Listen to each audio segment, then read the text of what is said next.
From Africa's entrepreneurial frontline, FoundersBattlefield returns with an episode that strikes at the core of our identity, who tells our story, and why it matters. For decades, the world has narrated Africa's entrepreneurship through foreign lenses, flattening complexity, mislabeling struggle, and misreading success. But in this episode, we reclaim authorship. We speak for ourselves. Host Michael Macharia steps into the arena with 3 storytellers, reshaping how Africa is seen. And McCreath, founder of Kiko Romeo, shows how fashion becomes activism, proving African creativity doesn't emerge, it endures. Radhika Bhachu, co-founder of Ndovu, reframes African finance, reminding us we're not poor, we're poorly represented. And Emmanuel Jambo, photographer and visual historian, reveals why a single image can become evidence, correcting decades of misrepresentation. Together, they confront the emotional and strategic cost of letting others define our narrative, and the power that returns when founders speak in their own voice. This is where identity meets legacy, where truth replaces stereotype, where Africa tells its story our way. This is FoundersBattlefield.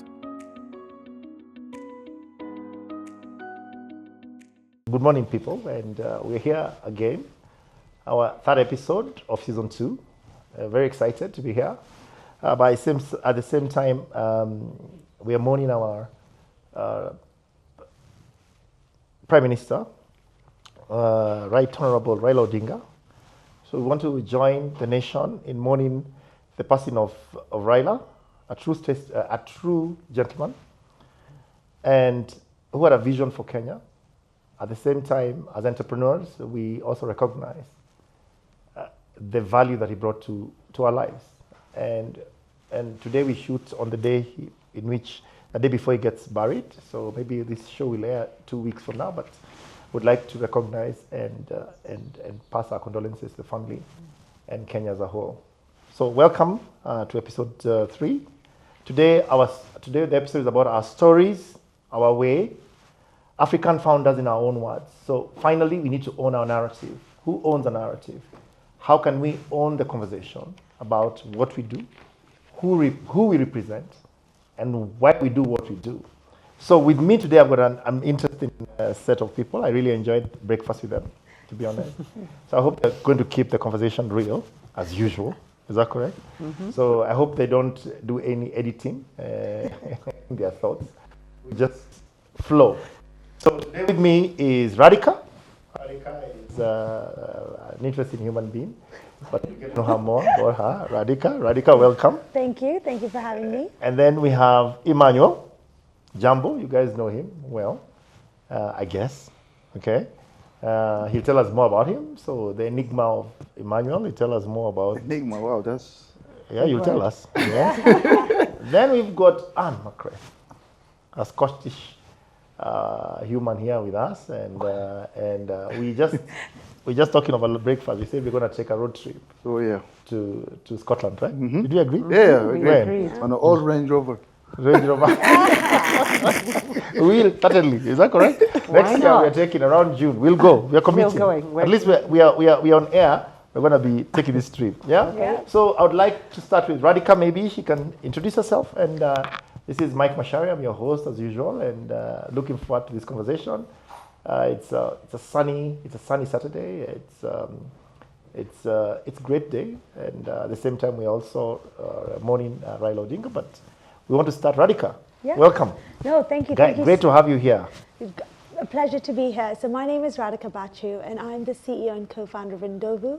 A bit about myself: I'm Kenyan. We're now the 5th generation Indian here. So if I'm abroad and someone asks me, where are you from? I was like, I'm Kenyan. And a lot of people say, but you're not black. And I say, well, actually, I'm Kenyan. I've not been to India in such a long time. And the vision that I have for Ndovu is that we would like, in the next decade, every African to be an investor. Rather than working for money, being an owner, an asset owner, so they can achieve financial freedom. Because actually investing is the way that you can actually enjoy the reaps of your labor, the hard work that you've put in, so that you can actually enjoy the finer things in life. And so that's what Ndovu does. We empower Africans across Africa to take their hard-earned money, invest it responsibly so they can achieve financial freedom. So would you say you're a Yes. fintech platform that enables investments globally? Correct, yeah. So, Mike, if you were to download our app, you would sign up, do your account verification, and then not only do you get access to local funds, a money market fund, but you can invest in S&P 500, which is a global index. But believe it or not, all of us here are global citizens. Mike, you've got a phone from Samsung. Emmanuel, you said you're in New York, you're traveling abroad, but yet we're earning in Kenya shillings.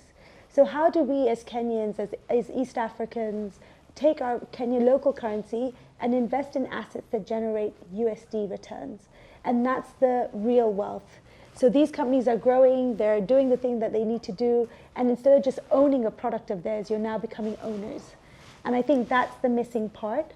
And for a very, very long time now, Africans have been kept out of it because before Ndovu, the everyday African could not take as little as $50, 5,000 shillings, and access the Apple company stock. Oh, really? So amazing. So the idea is that we need to move from this consumption mindset to be owning assets. Let's invest in the things that we use and let's participate in their growth. And really excitingly, last year, we generated 28% on the dollar. And you're not getting that return anywhere. If you go to work, your businesses aren't growing at 28%. So it's very exciting. And the key thing is to look at money as a tool rather than working for money. And we need to be smarter in the way that we manage our money. We're going to come back to you and in more detail, but also understanding why you do what you do, what got you there. Right? So I'd like to know more about your life, but we'll come to that. We'll come to that. Emmanuel, tell me. So, Mike. Make me laugh. So, yeah, my name is Emmanuel Jambo. I'm a photographer. What else? I'm an entrepreneur. I founded Jambo Concept Studios, Nomad Corner Cafe. You've been there. And I'm just a Pan-Africanist without a cause. Or with many causes. I went to your restaurant, by the way, and I think we will take some photos. We'll do some photos, and you can send me photos at least. And you had all these, like 50 pictures of black Excellencies. Yeah. Tell me about that. It's quite interesting. I had a very interesting childhood, was born in Khartoum, some years in Egypt, then the States, and I'm here now. You speak Arabic? Yeah, I do. Yeah, I do. Yes. You speak French? I look like I could speak, but no. I look I'm pushing myself around. So I think living in the US for long, kind of like in the back of your head, you're always thinking about home. And for me, it's always been like a broader Africa, not just one country or where your parents come from. So that's why most of the guys on the wall are, change makers and, and activists and people who change our life through even music, sport. So that's why it's sort of like a Hall of Fame wall, if you can call that. And then the restaurant, the cafe, actually was even, it came up because a lot of places that I've been traveling to, whether it's in, North America, South America, around Africa. And funny enough, the name came up on a day I was in Ghana. I flew early in the morning. I got here at 5 a.m. Then a good friend of mine called me and she's like, there's an Uber waiting for you outside. There's a ticket at Wilson Airport. You need to come see this land in Malindi. That person is confused. That person is McCreath here. So we went, we looked at some land, and in the evening we sitting drinking some wine, and I'm like, I was in the Atlantic Ocean to the Indian Ocean, from corner to corner. That's how Nomad Corner the name Come came on, from. bro. Yeah. She didn't buy me the land, but we looked at the land. So from Accra, within 24 hours, I'm in Malindi. You know what I'm saying? So yeah. So it was just a travel, and that's why we see the whole vintage Africa fusion in the cafe. It's a bunch of places around the world. Amazing. Yeah. So Anne, coming to you, we were having breakfast with Anne. She told me, I've been looking for Emmanuel, and then for whatever reason now he's here with me on this stage. So here we are. We've been looking. How was Colombia? You told me you just came from Colombia. Yeah, so maybe I can just introduce myself briefly. Yes. So my name's Anne McCreath, of course, and I'm the founder of Kiko Romeo Fashion House. And at this stage of my life, I find I'm not just maybe designing, because my daughter's doing a lot of that now, but I'm doing a lot of teaching, mentoring fashion designers across the continent, writing curriculums and so on. And I wear a few other hats as well that we'll get on to later.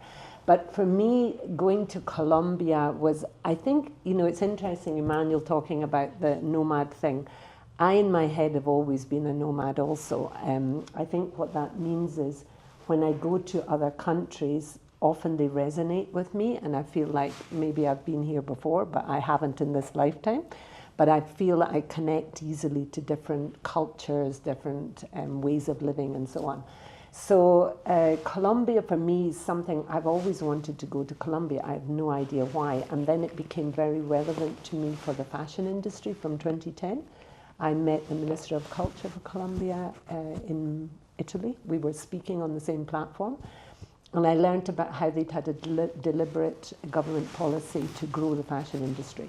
So I was really intrigued by that. And then actually the opportunity came up through United Success, which is a women's business global entrepreneurship association, having a symposium there. So I went specifically for that, but I tagged time either side so that I could do my own exploring.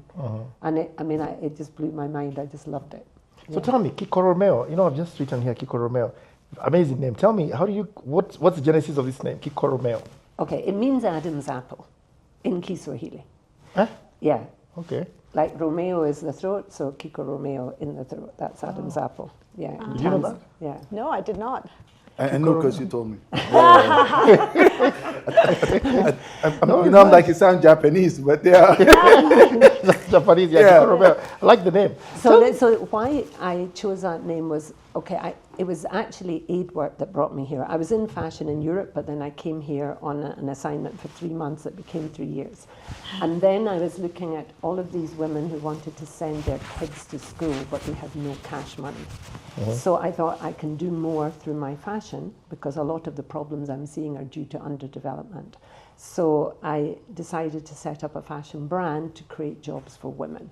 Now, in the beginning, I was doing menswear, because I actually love designing menswear. And I was just playing around. I knew it had to have a Swahili name because it was all about connecting. I wanted it phonetically easy to pronounce from any language group, because I speak a couple of languages, so Which languages do you speak? Spanish, Italian, French, Swahili, of course English, and then I understand Catalan and Portuguese. And now I'm starting to learn Mandarin. I was toying between Mandarin and Arabic, but I've ended up going with Mandarin. I do. Och, I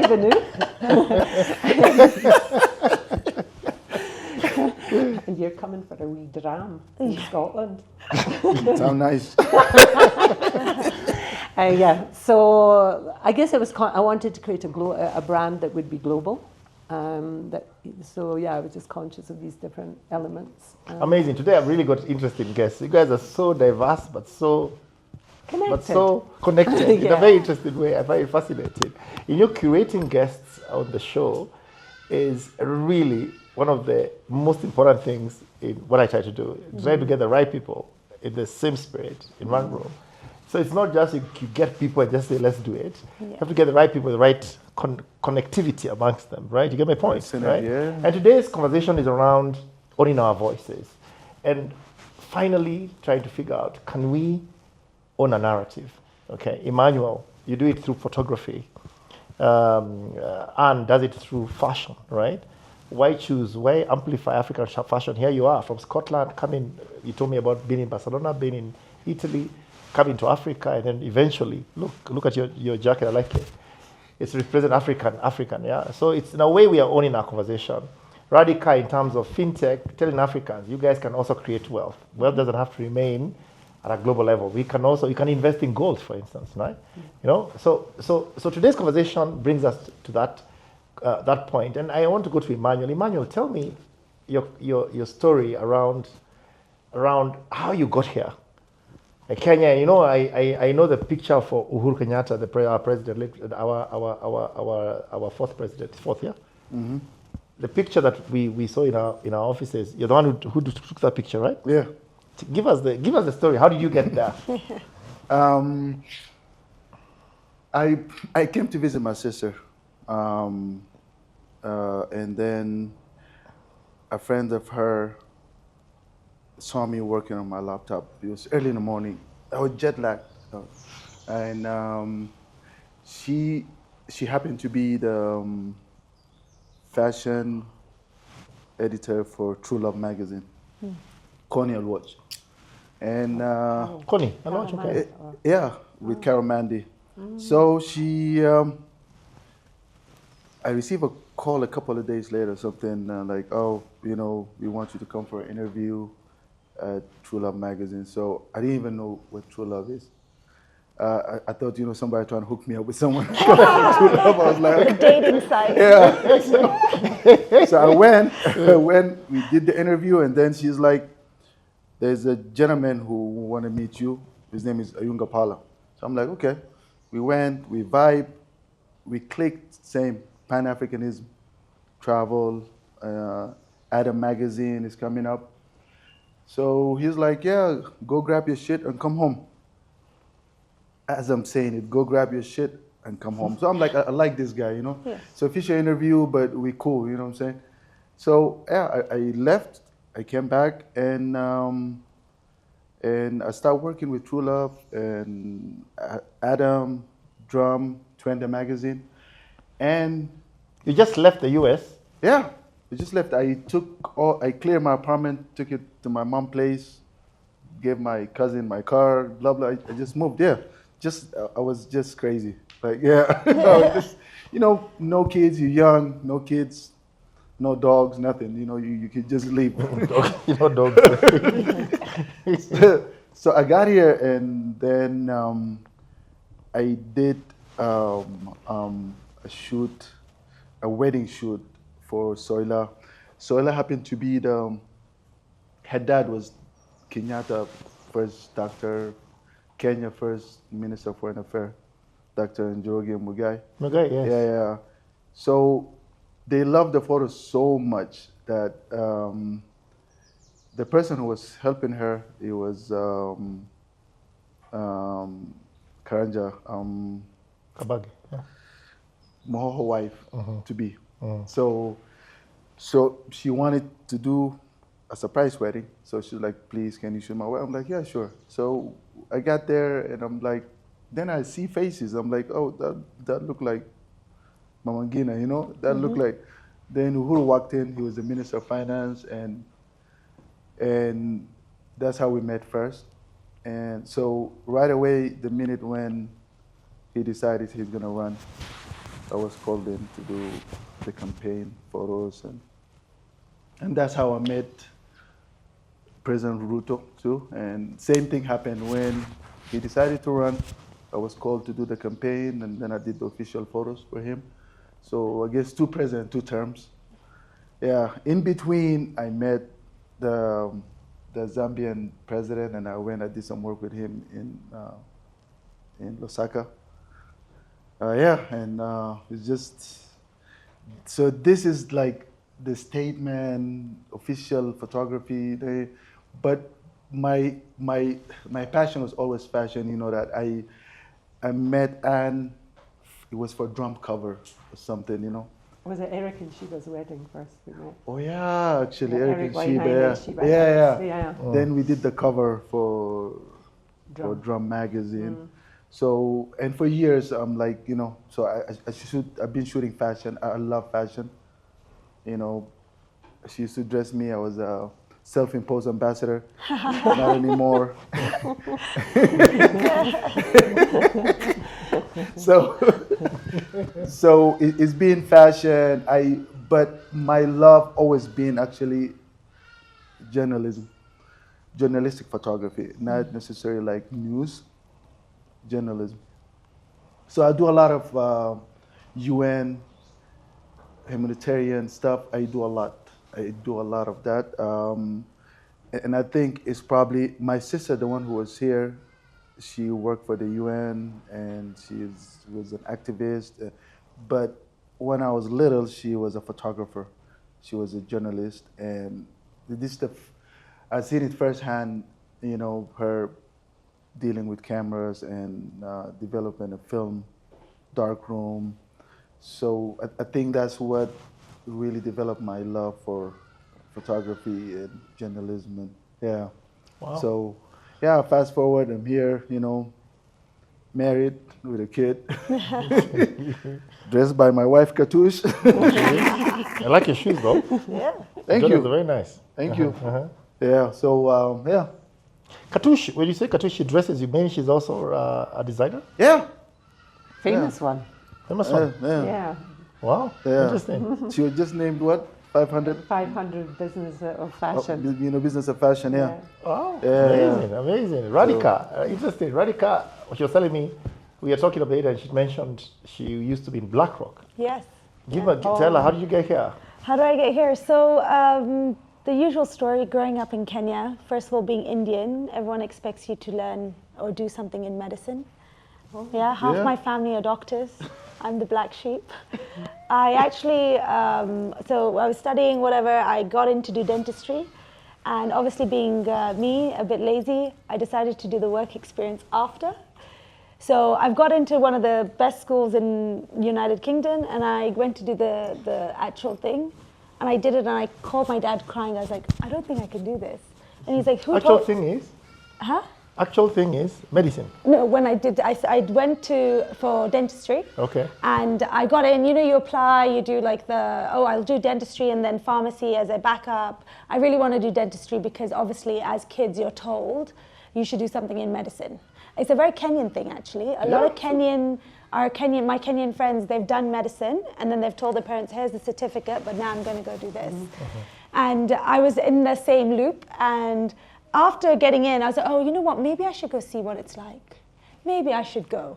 So I went and I did my first day and there was blood and there was pus and there was, and then I called my dad crying and I was like, Dad, I don't want to do this. And he's like, who told you to do it?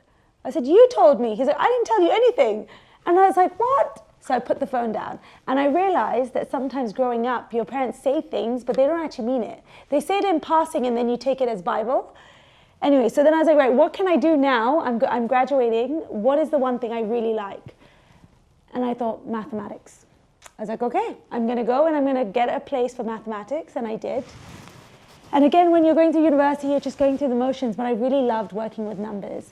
And then the whole thing in that time was you need to get onto a graduate role at one of the big fours. You know, that's what really defines you, Goldman Sachs, etc. And I was like, okay, great. I really like working with numbers, which means I'm sure I'm very good with money. So let me go into investment consulting at Deloitte. And then I was ingrained in there doing lots of Excel spreadsheets, asset liability modeling, but I realized I'm just really good with people. So I enjoyed, you know, going to meetings, taking really complex things and explaining it so easily. And I really enjoyed that. And I said, okay, maybe after 4 years here, I'd like to be in sales. And interestingly enough, I saw the CEO of BlackRock, Larry Fink, give a speech.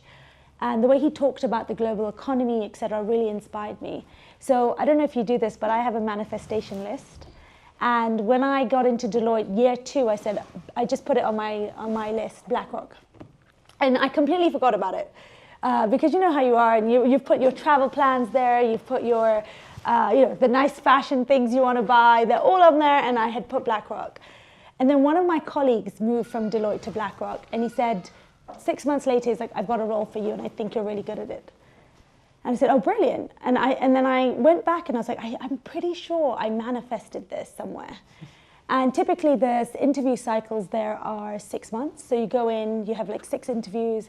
I was actually going on sabbatical at that time. I decided to travel South America with a friend of mine. And so I was taking a small career break. And I said to the HR lady and the person, I said, look, I have 2 weeks to do this.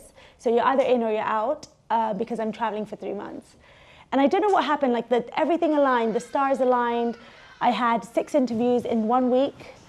I get my offer and they're like, yep, great, we negotiated salary. And it was like, okay, so hey, Deloitte, thank you so much for everything, but can I do a notice period? And so I got into money and I really started understanding that actually, instead of working hard for money, you can just be smart with money. Because at BlackRock, you get access to investing. So essentially what it means is that we used to help pension funds and corporations and investment platforms take the money that they've collected and invest it in companies that are doing really great things. And as a result, they earn a return off it. And then your money that was $1 million has now become $3 million just because you were investing it smartly. And that was actually the point where I started investing. And I did like very basic index funds, which are just groups of companies in a fund. And I wish I started sooner. So now I was 25. And my biggest regret is I started earning money when I was 16 because I had a part-time job. But in our households, no one talks about money. They just talk about what career should you do rather than, okay, what do you do with money when you first get it? You know, how do you manage money, etc. So then I did that for a few years. I was doing really well. I really enjoyed it. I was with the most brilliant minds, lots of data, you know, looking at risk and compliance. And then my husband said, right, I want to move to Kenya. I said, okay, sure. You guys meet in London? We met in London, but we were in the same school in Nairobi. Okay. But, you know, when you're in school, he's a year older than me, that age gap feels humongous. So I knew of him, and when I joined, 6 months later, he went to London. So we met in London through a group of friends. I never thought in a million years. I was like, I've left Kenya behind. You know, I thought like, see you later. I never thought I would get married and come back. Yeah, I just didn't. And then when I met him, something felt like home, actually, Anne. The way you said, you know, sometimes some places just make you feel that you belong. And yeah, we got married. We actually had a wedding in Kenya. And we decided that, okay, he wants to join his dad in business. He was working for a venture capital fund in the UK, didn't feel fulfilled enough, so he said I wanted to come back. And I was like, right, okay, I will do that with you because I think raising children here is the most beautiful thing you can do. And yeah, so we packed up and we came to Kenya. I had no idea what I was going to do. The thing is, though, I grew up in a family with two women that worked. So in the 1960s, my grandmother set up a business, which was unheard of, especially in the Indian community. As a woman, it was really difficult to start a business. The reason she started was because my grandfather wasn't well. So she was like, I need to feed the 5 children, so I'm going to start a business. My mum had a business, so growing up, I always saw females running the show. And I was like, great, I'm going to start a lifestyle business. So I started having coffees. You know, they teach you to go meet lots of people, ask them what they're good at, what are the gaps. And I realized that in Kenya, being a Kenyan at that time, you could not buy an Apple stock or any global company with as little as $50. And that blew my mind because in the UK, in the US, you can buy it for less than $1. So why was it that we as Kenyans can't do that? So I'm just building this consumption mindset. Oh, let's go buy Nikes. Let's go buy Apple phone, Samsung phone. I'm looking at Mike's Nikes. They're really nice. But why can't I actually own these assets and make my money grow for me? And so I decided, you know what? I'm going to go learn how to start a business because obviously I've done everything as a corporate. So I joined an accelerator program. Within 6 weeks, they teach you how to, instead of building the product first, actually it's about getting sales. Because once you figure out sales, the supply side figures itself out. I never knew this, so for me it was a huge learning. And I also met my co-founder because I didn't know much about the African landscape, the regulation. So I looked at my weaknesses and was like, okay, what am I good at and what am I not really good at and how can I supplement that? And I joined forces with the ex of Nairobi Securities Exchange head of strategy. And so we came together and then we launched our business in February 2022. We did a small friends and family round, so we raised about $50,000, and we were like, right, this will give us enough money to build a tech-based business. So yeah, so in February 22, we said, right, we've built our tech, we have the right licensing, let's go to market. And what we realized was, you have to do a lot of education. 100%. You have to build a lot of trust. And people just don't, like financial literacy is not taught globally, but it's not even taught in Kenya one bit, or in Africa. And today, 85% of our users are individuals who've never invested before, which I'm really proud about, because that means we're educating people not only how to invest, but how do you manage money? You know, I don't know. Can I ask a question? Sure, yeah. Like when people use this word financial literacy, yes, what exactly does it mean? Now, why I ask that is like, I've known some people with very low amounts of money they're earning, but the way they manage their money is so good. Correct. Does that mean they're financially literate, and someone who has a lot of money but doesn't manage to use exactly. it? Yeah. It is exactly that. So we're always taught, look at our schooling system. It's like, do science, chemistry, bio. Okay, great, now you can go do these things. Okay, but no one tells you, right, when you get money, you should pay yourself first. And what does it mean to pay yourself first? Do you pay 20%, 30%? And I think as Kenyans, we've become very good at saving. Like, that is the truth. Everyone's like, yeah, I'm saving. But then inflation is so high. So yes, you're saving. You've built this amazing behavior, but you're missing that one step. And somebody can be earning 100,000 shillings, and because they have financial literacy, knowing that, okay, now that I earn 100,000 shillings, I'm going to invest 20,000 shillings every single month, is better off than somebody earning 1 million shillings and not saving at all. But I'm even talking about someone earning 20,000. Correct. Right. Yeah. But are we saying, okay, interesting. I like that, Chipit. In terms of financial literacy, it's just crazy. I see people buying houses. I see online. I see people houses for 150 million. Yeah. And I ask myself, why would I go buy a house for 180 million? Why? Million? And then the same house, you can rent maximum in Kenya, maximum $6,000, $5,000, max 6. Mm-hmm. So at 150 million, at even you take your interest, your return at 28, even let's say 20%, yeah. It's 30 million shillings return a year. 30 million divided by 12 is 2-point-something million a month. You can stay in the house of 700,000, mm-hmm. which is worth $2 million.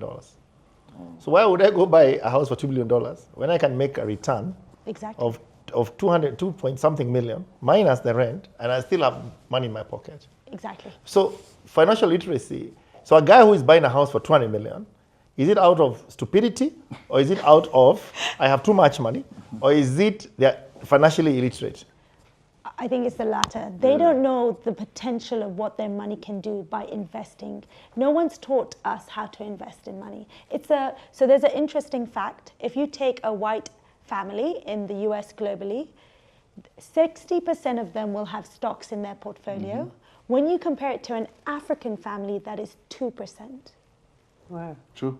And they're the smart ones. So when you see, we were talking about a private jet, Michael, you don't need to own a private jet. You just need to have enough monthly income to rent one. To rent one. Yeah, 100%. And somebody like us in Kenya, be like, oh, I'm going to go buy one. Why?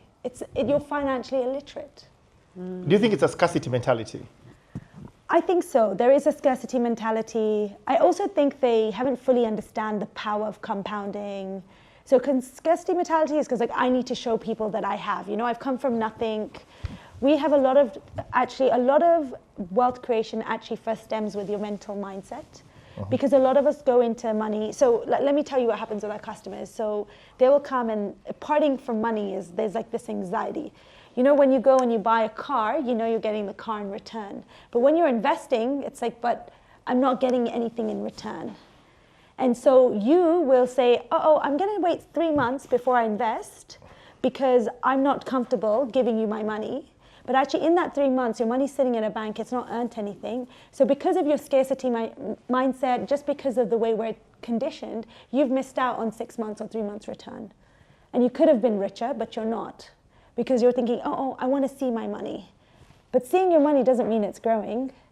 And this is why we built the tech platform, so that on the app you can see your money at all times. Yeah, it's real time. You can see your money grow up. When it goes up, you can see it. When it goes down, you can see it. You're getting to understand finance.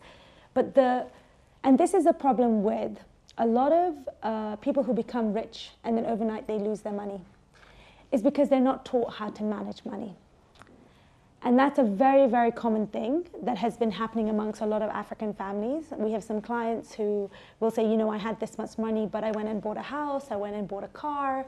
Things are not generating income. I've started living above my means, sending my kids to ISK, and actually I can't meet those monthly. And I said, when you came into that money, if you had simply invested it, you would not have anywhere. You can now go do things on your own terms, which is defined as financial freedom.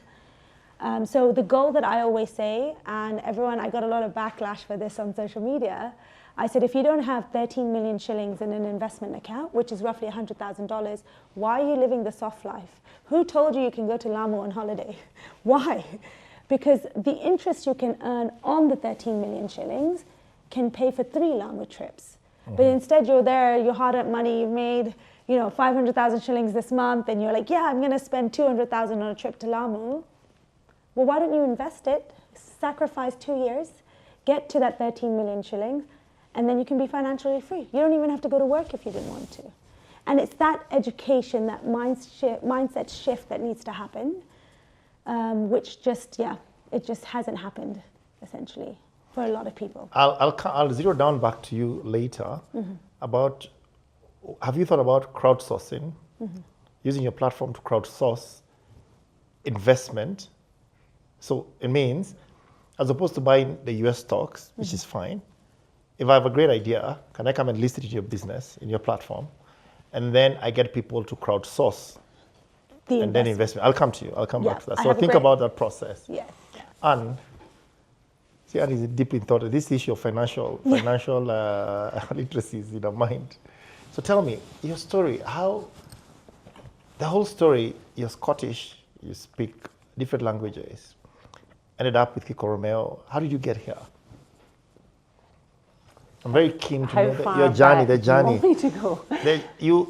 Okay, so you need to tell it like a past story, like from Scotland all the way to? Okay. And you told me about breakfast. I listened So my mum was South African. Okay. She left with the whole of her family in the late 50s, went to the UK, and then met my dad, eventually got married. So I grew up in Scotland, but hearing about South Africa. Then I went to South Africa. She went back for the first time in 81 and was so amazed by how many things had changed for the better. Whereas I went in 82 and was totally shocked by the apartheid system, because, it was really shocking.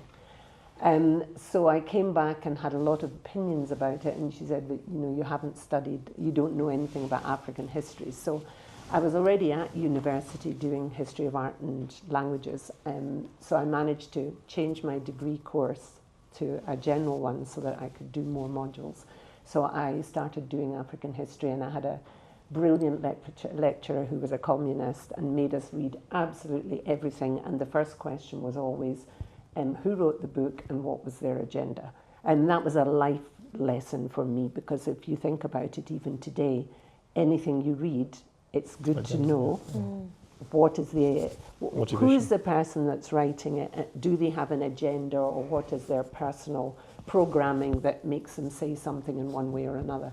Anyway, so that was my early connection to Africa. My connection to fashion, I learned to sew very young, growing up with long dark nights in Scotland. That was my hobby. When I say young, I was making my own clothes from age 7 or so. And I had an aunt who had a knitwear business. All of my Scottish side of the family, as well as my mum, were very good with their hands and making things. Now, how did I get into different things? I think at university I started going to Italy on holiday. It was part of my course, so it wasn't really holiday, but studying in Italy. And then I just realised that I was actually much happier away from the rain and Maggie Thatcher. I didn't like either of them at the time. So as soon as I finished university, I was off to the Mediterranean. So I had a short stint in Spain, then I studied fashion in Italy in a very good couture school in Rome, worked a little bit in Milan, unpaid, because apprenticeship at the time, everything was unpaid. Paid job in Barcelona. So I had a year and a half in a really top fashion house where I learned a huge amount, and that served me well when I came here. Because I was speaking languages, I was also sent to all the international fashion weeks. I was doing designing, pattern cutting, dealing with the media, all kinds of different things. And then I was freelancing. Anyway, at a certain point I needed to get away from my boyfriend, so I had been teaching English to MSF, Médecins Sans Frontières, and they offered me a job in Angola doing admin logistics, and it was during the war in Angola, and I just thought, okay, let me just go for it. I need to get away from this guy. And so off I went, and I found that a fascinating experience. It wasn't always easy, but it was really interesting.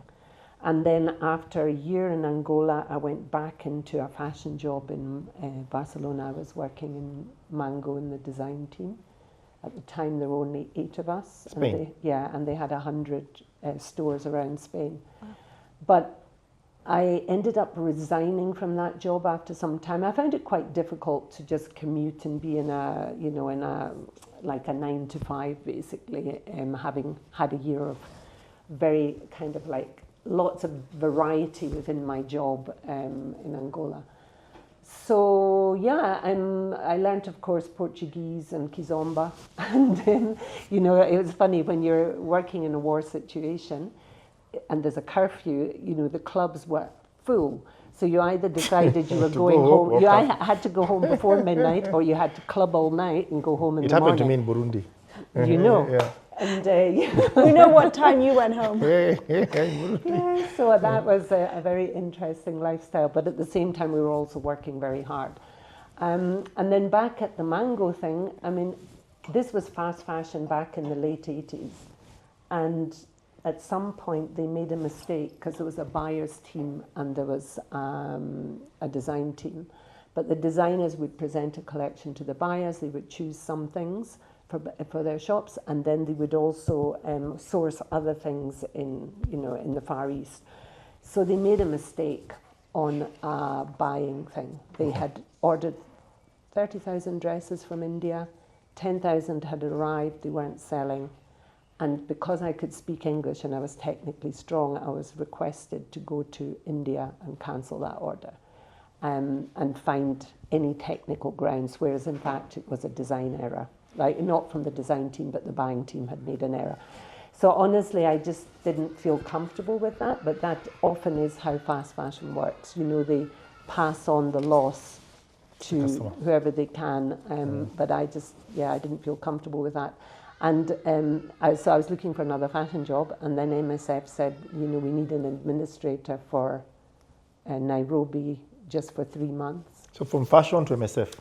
Yeah, but I'm from a farm, and I wanted to be a farmer. So by the age of 11, I was already driving tractors, turning hay. Okay. Like, I was very practical.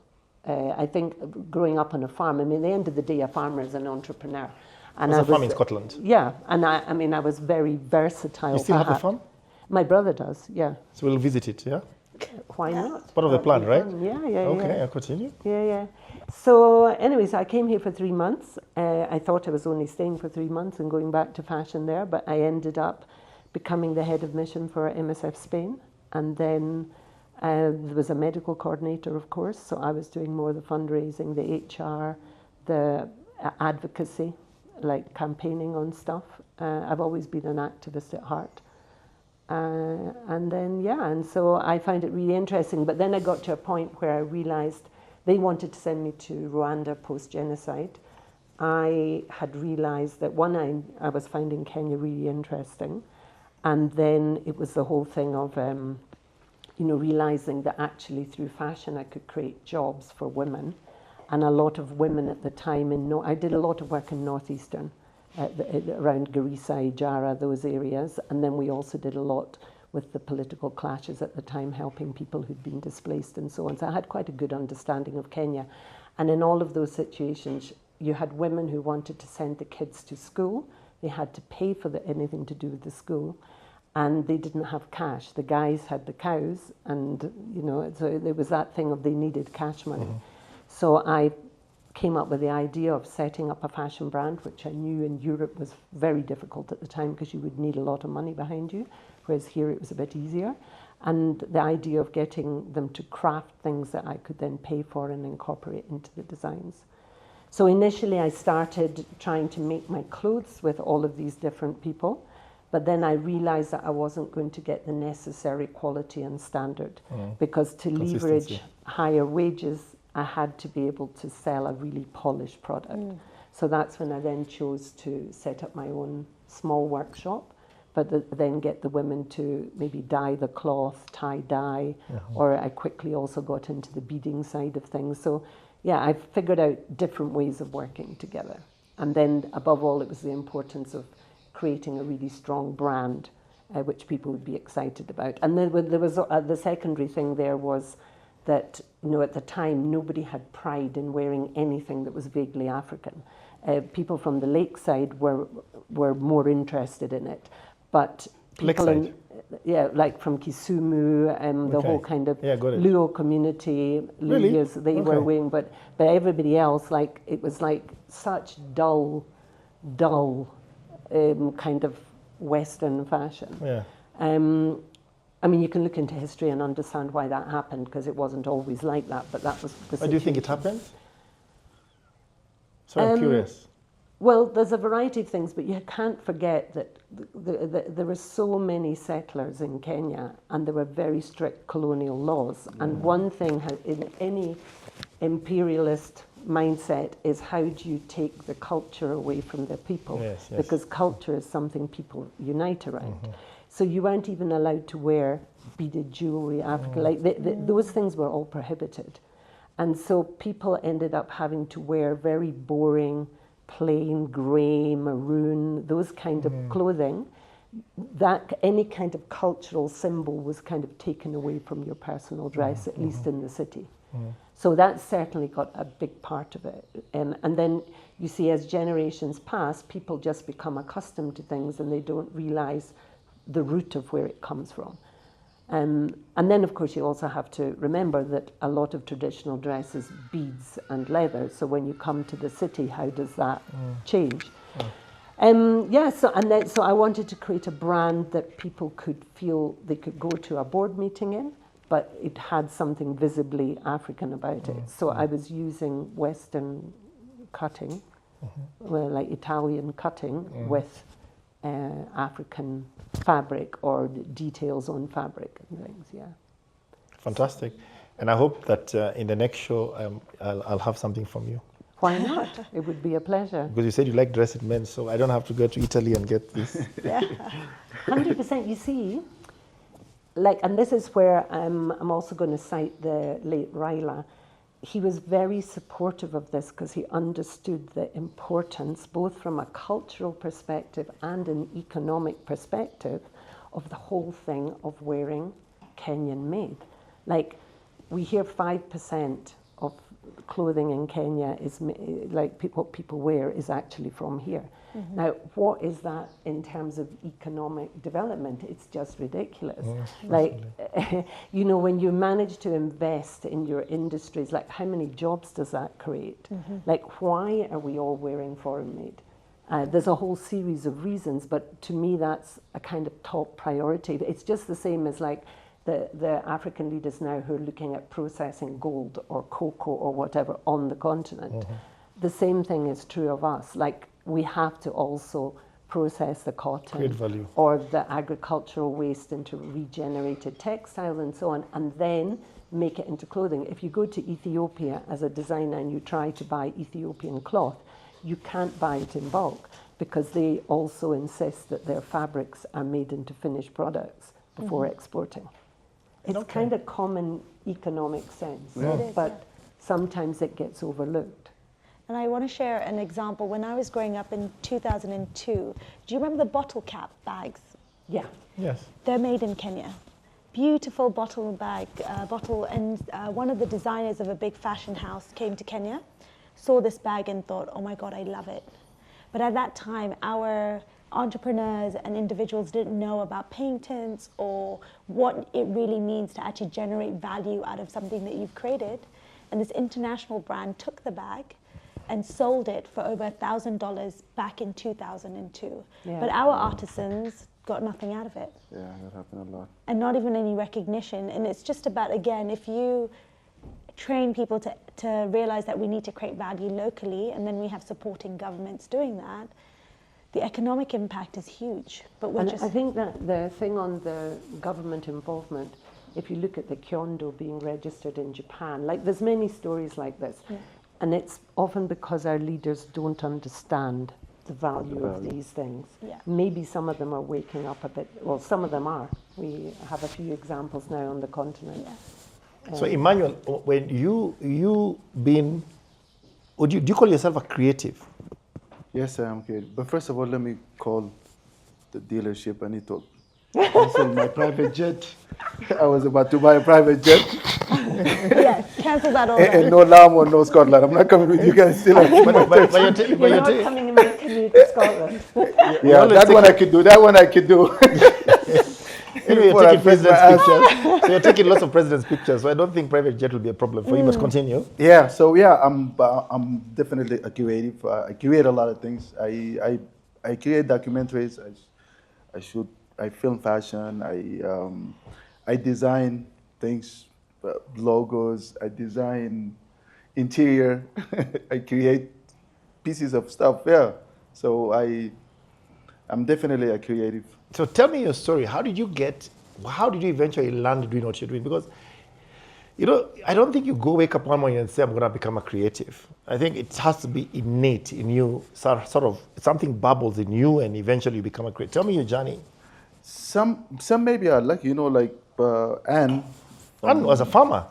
Yeah, but she was creating clothes when she was 7. Yeah. So is my wife, Katu. She was creating stuff since she was like 7. Stuff.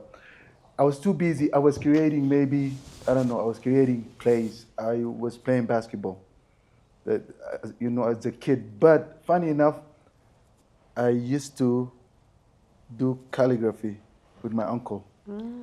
That's the only thing, calligraphy and drawing. These are the two things that I've done since I was a kid, but my mind was 100% in basketball.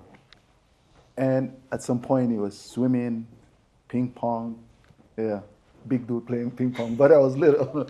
So basketball, right? Yeah. So some of the guys you're playing basketball with, are they some of the global guys, Sudanese global guys? Yeah. Some Who are your friends? All-stars players, played Lakers, Bulls, big stars, They made a lot of money, good, I drank a lot of it. but yeah, so when I started, and I picked up a camera. It was my birthday. We were in downtown Atlanta. I wanted to have a portrait, and for some reason, I think I talked to the guy who was running the studio, Korean American guy. He seems like he didn't have enough knowledge. I was told by my partner back then, it's like, oh, you schooled the guy, He didn't know anything. So I'm like, you know what? It's my birthday. Let me pick up a camera. So I went ahead. I bought a camera, and I started shooting, and ran into this guy at the mall who wanted me to model. I was skinny and beautiful when I was when I was 21. So I'm like, no, I'm like, no, I just started photography. So he's like, okay, I have an agency, modeling agency, so you can be doing the photography for me. I'm like, yeah, sure.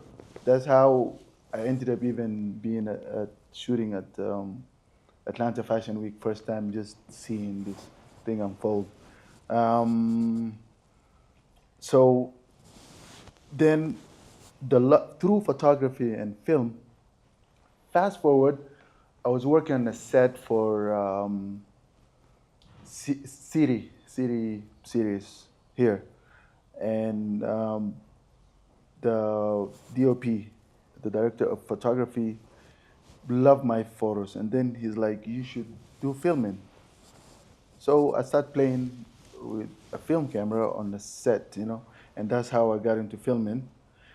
So every time, something will happen and it will lead me something else. I would just I would redecorate my place, and then I'll put it on social media, and then somebody will be like, "Oh, can you do my place?" Or that's a nice piece of sofa or nice piece of chairs. Like, can I have this? And I'm like, okay. So it seems like it's going very well. So even when the cafe, when I started, I did all the interior by myself. Everything, I created everything from scratch by myself. I didn't look for any designer or stylist or anything. Just I did it myself. So I find myself curating things every day. So it's it could have been inside of me all this time, but it's always sometimes you just need a decisive moment to unlock that that special talent, or and that will come out as a bit of a confidence for you to do things, to create pieces, Can I ask a question though? It feels like your journey has been so varied, but what has been that consisting? What do you think was that one thing that made those magical moments happen, where it was serendipity for someone to say, actually, Emmanuel, I think you should do this? What do you think it was that... It was definitely capturing moment, photography, Yeah. film, just capturing that moment. And being really vested and passionate about it. And it's that's what took me to a lot of places, that what led me to do other things. And you've kind of followed it, haven't you? Like, if something presents itself and you feel in synergy with it, you've kind of just followed it. Yeah, Gone with the flow. because you see, like for instance, the political scene where some people would be like, oh, this is everything, like, oh, you photograph, the president, or Obama, or who, So I'm like, yeah, it was nice then, but I'd rather be walking around in Dandora, taking my own moment. It's like I'd rather be doing street photography, So it's that will lead you to things where there's a certain ultimatum, or like highest passionate feeling that it will hit you. It will make you just move from certain things. Same with, like, before, it was like when you start first in photography, it'll be like, the best thing is to shoot for Coca-Cola, probably. I've done it. Then I'm like, nah, wasn't that great? It wasn't that great. I think that exhibition you did about, was it the School of the Blind? Yes. That will always stay with me, because the way you photographed the people with such dignity and such artistry, like, it's etched in my head, but I can't remember how long ago that was. Yeah, it could even have been 10 years ago. It's a long time ago. About 10 minutes ago, yeah. But it's almost like your life experience means that when you're behind the camera, the thing you're seeing is different. Like, you're picking up on different elements. So when you see your photography, it's almost like it's a result of all of these different experiences and how you make people laugh and relax with the camera. Yeah, it's that decisive moment, and that's why even I used to, I was never content with, like, somebody calling me, oh, the president photographer. I'm like, I'm not a president photographer. No, yeah, get it. Not who I'm I a am. photographer, or like, oh, you a fashion photographer. I'm like, no, I'm not just a fashion photographer. Yeah. I'm a photographer. I'm a creative. I'm a documenter. I document things that resonate or speak to me. I've refused gigs just because I don't believe on whatever If I don't feel it, I refuse to cover the pop. I refuse to get paid from, like, high-end bishops or priests that will give me good money. I refuse. You just gotta follow your instinct and do things that you love. Let's talk about history. This podcast, nothing is off limits. We talk about everything. why, when I go, one of my things I love before I sleep is listening to history. So I go log into YouTube and listen to history. But I find African history so poorly documented. Yeah. What do you think? What do you think it will take us to document our history? Or because we will get to a point where our history is well researched. Nigeria has tried to do it, done a good job. I watched something on Netflix. Nigeria, somebody went and they did a historian. They went to the museums, archives. They got the whole story about Nigeria. I was very fascinated. But when I look at our stories, why is our history not well documented? What does it take? What will it take for us to be there? Will it take for wealthy entrepreneurs to say, I want to leave my money, I want to leave 2 billion for a whole generation of people to do proper research? What do you think what's holding us? Anne mentioned earlier about the fashion, the culture. When you strip somebody from their culture, and it's always in the history. The colonizers, they figured this thing a long time ago. It's like, they will document, they will keep it. I remember I was trying to do this documentary about Joe Kadenge, and I even went to Kadenge was a soccer player. Yeah. Okay. Went to KBC. Unfortunately, a lot of our people, it's like you're looking for daily money, all these old tapes, when you're given budget to buy new tapes, what do? You pocket it, you raise this one, and you dubbed on top of it. So a lot of footage is gone. Where do you get it? You gotta go to BBC. And they will tell you $20,000 for 2 minutes of footage, So what it takes, like you say, definitely corporate, business, like-minded, I started documenting a lot of things and I'm keeping it, but it takes a lot because, it's a lot of resources, a lot of access. Sadly, sometimes it's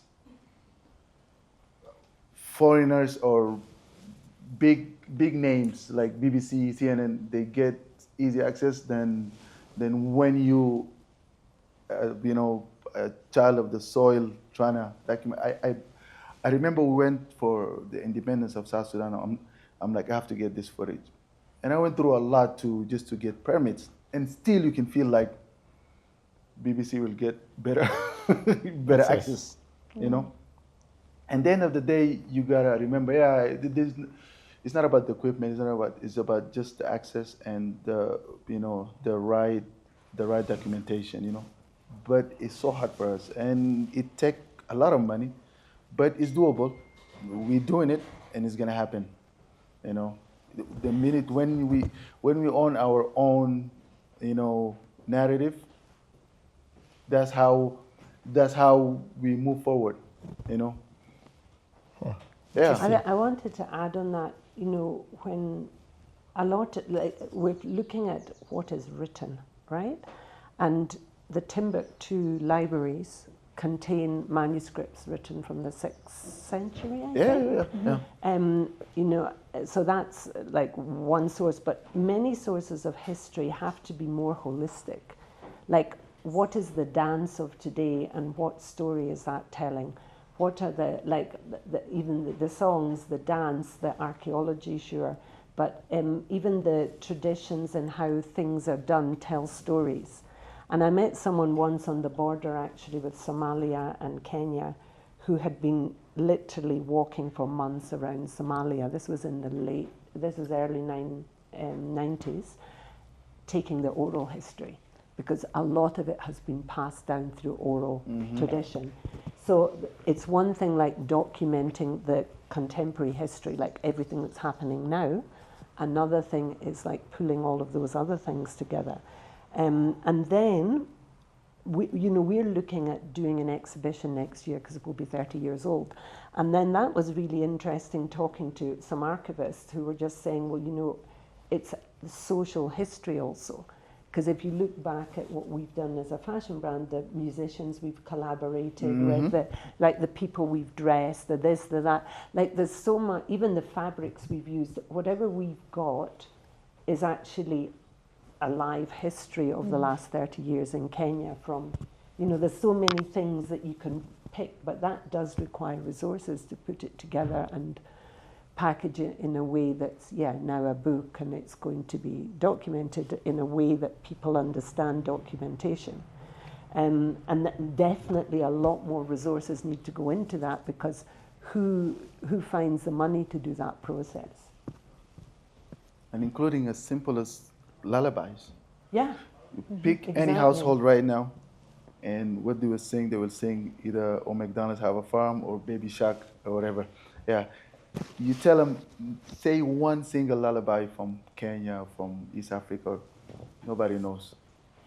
But it's there, like you said. You go to a lot of the the villages and stuff. It's there. There's a lot of songs. There's been there, passed on by generation and generations. You know, a couple of 100 years old songs is there, just lullabies.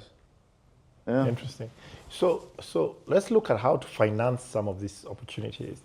Maybe Radhika could help us understand why crowdsourcing capital and crowdsourcing ideas. We, as a platform, we are an entrepreneurial platform. And all of us at some point as entrepreneurs raise money. I raise money 2, 3, 4, 5 times, either from private, just like friends and family, but also with corporations and also private equity funds. What does it take for us to start investing in our own ideas? And what kind of platforms, especially you now being in fintech, would we be able to have that platforms that can help us crowdsource, bring money together?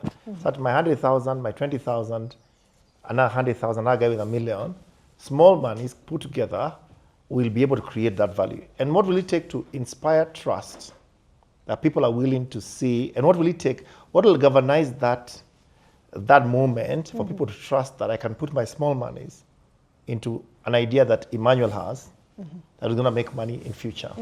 So what's really interesting, Mike, it's already happening. So we have chama groups, we have merry-go-rounds. They're happening in traditional ways, but there's no governance, like you said, and there isn't.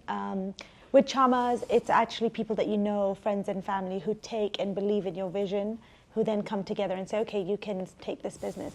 It's already happening. It just hasn't happened on a more of a wide scale, nationwide. And I think there are a couple of nuances there. First of all, I believe, and this is a bit controversial, I feel like the market is a little lazy. In the US, in the UK, so there's one company that comes to mind that's a non-profit called Kiva. And they essentially were getting people who worked in big organizations like BlackRock, Unilever, etc. And they said to them, here's $25. You have to put in $25, but let's support a farmer in Kenya to actually crowdsource them. They do their thing that they need to do, and we'll pay you back. And so when BlackRock was like, hey, it's $25, I was like, yeah, great. Like, to me, it's 25 quid is going for a meal, sure. And obviously being from Kenya, there's an affinity, so I picked a farmer in Kenya. And within 8 months, I got my money back with a bit of interest. And for me, the interest wasn't a thing that I was looking to do. I was just more looking to do social impact.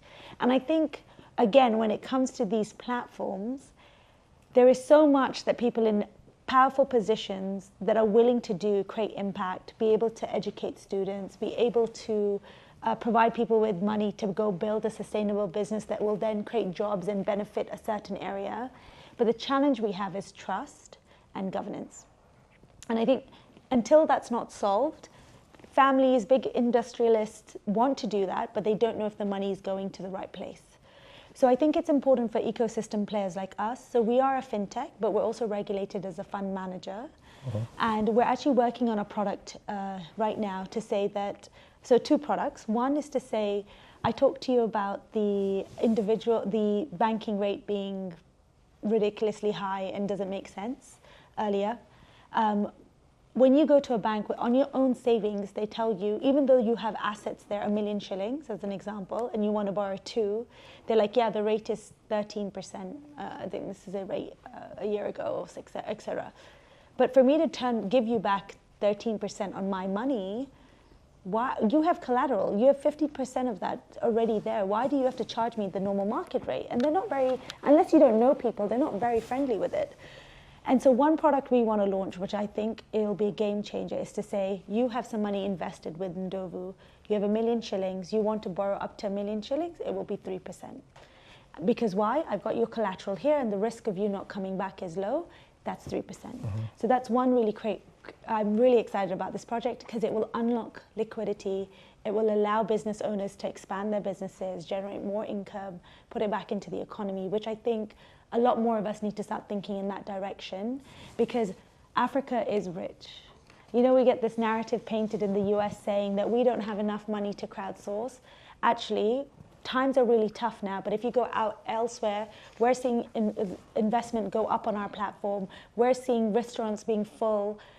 Africa has everything it needs to do. The only problem is we don't have the infrastructure to unlock local liquidity. Mike, I'm sure if you had a really exciting business and it was well governed and you saw someone, you're like, yeah, I can give you 1 million shillings, right? And you would say, okay, what ROI is this going to be? 20%? Okay, I'm getting 7% at the bank. I trust this kid. I've seen I have some trust. I've seen their vision. I know something about this area. Yeah, sure thing. Let me unlock some liquidity for you so you can go build an ecosystem, an economy in your right. The problem is the infrastructure. So with us now, we're working with another partner to say, okay, if you are going to do SME lending, can you run the loan book, etc.? We will create a crowdsourced fund. So because we're fund managers, we can put that together. Their job will be to actually go and look at SMEs that have significant cash flow, are able to return money over time, and say to our user base, okay, if you invest in this debt fund, which is lending money to other individuals, you're crowdsourcing, and as a result of that, you will earn 15% on the Kenya shilling. That's a really great outcome. But the challenge is that we are really working with the third party to make sure that when they give out this money, there's a bit of guarantee to it as well. So we're working through the nuance of it. It's actually not impossible. No one's been bold enough to do it. NGOs do it in a different way. DIFC, they do it in a different manner, but they're not unlocking retail money. And I think once we have that infrastructure well designed, it would unlock a lot of local liquidity. And honestly, we don't need to look like somebody beg from the US or foreign government, because to be honest, we have our own wealth. It's just not being deployed in a trustworthy manner. Interesting. Interesting. And Anne, your business 30 years, you've said you've Kikoromeo is 30 years in, I think this year, right? Is it this year? Yeah. Next year. Have you thought of franchising your brand? I did at one point. I mean, I thought of it at one point and I actually tried to find out about it. And then I can't remember why we didn't go ahead. It was when franchising was just kind of starting here. But yeah. Because you've built a brand, 30 years, Kikoromeo, a great brand. I don't know who I met sometime 2 weeks ago. They were very proudly told me, oh, this is Kikoromeo. Nice. Yeah, very nice. It was beautiful dress. I remember it was sort of sand brown. Yeah. It had some African sort of look. And I thought to myself, oh, why? Anne, I met Anne a month ago, and I'm not sure why she's not franchised this. Because you've worked for companies like Mango. You've seen scale. Yeah, so that was... Why haven't you translated that into scale? Okay, how honest do I get at this 100%. Because you have a good brand. The question is, why not scale it? So I'm trying to remember when I was looking at this. We were doing very well in 2007, like a lot of businesses. And then, of course, we had the post-election violence where we took a super big knock, like everybody. And I think it was in that pre-period that I was now looking at franchising. Sometimes I've realized, and particularly now, since I've become much more self-aware, because I got into pranic healing and then, being a practitioner of that, as well as now looking at my own, what has affected my journey. And I think sometimes you get hit by trauma that knocks you back. And although on the front face of it, you're looking like everything's normal, you maybe have had a knock which has set you off course. And that has therefore somehow, it's knocked your confidence to think big in the same way. Now, I had, we had fraud in the company in 2016, which was really big. And I realized that after that, this is now me realizing many years later, that the biggest impact of that was not actually the loss of money, which at the time was really considerable, but it was more what it did to how I think at the time. Because thankfully I've been changing my mindset again. But you know, as a founder, when you've got a vision and you're just charging ahead and you get these little knocks here and there, but everything's just going ahead, but then you get something that really makes you go, it kind of sets a lot of things off in you, because you can feel very alone, you can feel very vulnerable, many different things. And I had the huge privilege of going to China for Shanghai Fashion Week earlier in the year, and in fact, Katouche did it as well, and it was just a wonderful thing. The biggest thing China did for me is it blew my mind and it made me dream big again. Now, I look back on all of those years and I was like, I've been in a rut, but I didn't realize I was in a rut. What this sideways thing did to me was it made me think small. It was like, how small can I be to make money, to just control everything, not have too many people working for me? Like, I completely shrank in my space. And I've kind of been, I realized from over a year ago, I've been, or maybe 2 years now, I've been expanding again. I'm talking mentally, emotionally, and so on. China thing was just what I needed. And I'll go to China many times again, because it really does make, you feel there's no ceiling there. Like, you feel you just have to keep dreaming, keep finding solutions, keep creating, keep all of those things. So let me revisit the franchising thing, because as you say, when you have a big brand, franchise is a very good business model for expansion. And it means you as a designer focus on the branding, the designing, that kind of side of the business, the creating beautiful content and things that are very enjoyable part, and you just make your sample collections, you license factories to produce your collection, so, and then you get rid of that whole side of things that is not necessary. Like, you know, when you get into manufacturing, it's a numbers game, and it's all about efficiency and breaking down the manufacturing to the last little minute. As a designer, that's a very mathematical process. And I find that it's difficult to be in both the mathematical and the dream space at the same time, for me at least. And when I'm in the dreaming space, like, immensely creative, but when you have to juggle these things, and I do sometimes wonder if founders in other types of businesses have that as strongly as in creative businesses, because I can almost feel my brain physically changing from one side to the other. You know, you have to set aside the creative time completely separately from all of this other stuff. So thank you for the prompt, and I think I'll look into it again. Because I have tried many other different ways. I started with friends and family, then I sold shares, then we had an episode, so I don't own all the company, I have many shareholders. Okay. But I think then we tried venture capital at one point, or angel investment. That didn't work out well for us. And so then you kind of go back again and you think, okay, now, but the franchise model I haven't tried. And I think it's I did learn it in Spain back in the day, just by working in a company that was franchised. Which I think you should. Yeah. And make it, and then make Kikoromeo a Pan-African brand. Infuse it with Ghanaian, infuse it with Nigerian, infuse it with Kosa or whatever. Then create. That was always the intention, but yeah. But now with technology, with a marketplace, with e-commerce, there's a lot you can do. Yeah, although can I just put in a word about e-commerce, because everyone says to designers, go on, you know, e-commerce. Having spoken to top global person in Salesforce on fashion, statistically, apparently, sales are like one flagship store is the whole of their e-commerce. So they have stores all over the world, but the e-commerce is equivalent to one store only.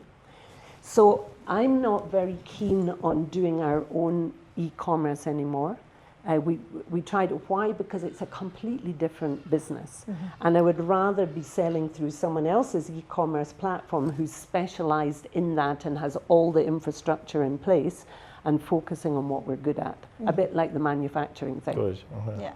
Because it's just a quick fix. Everyone says, but you see, when you get into clothing and you have like even 70% returns on women's wear, you have 55% on men, 45 on accessory.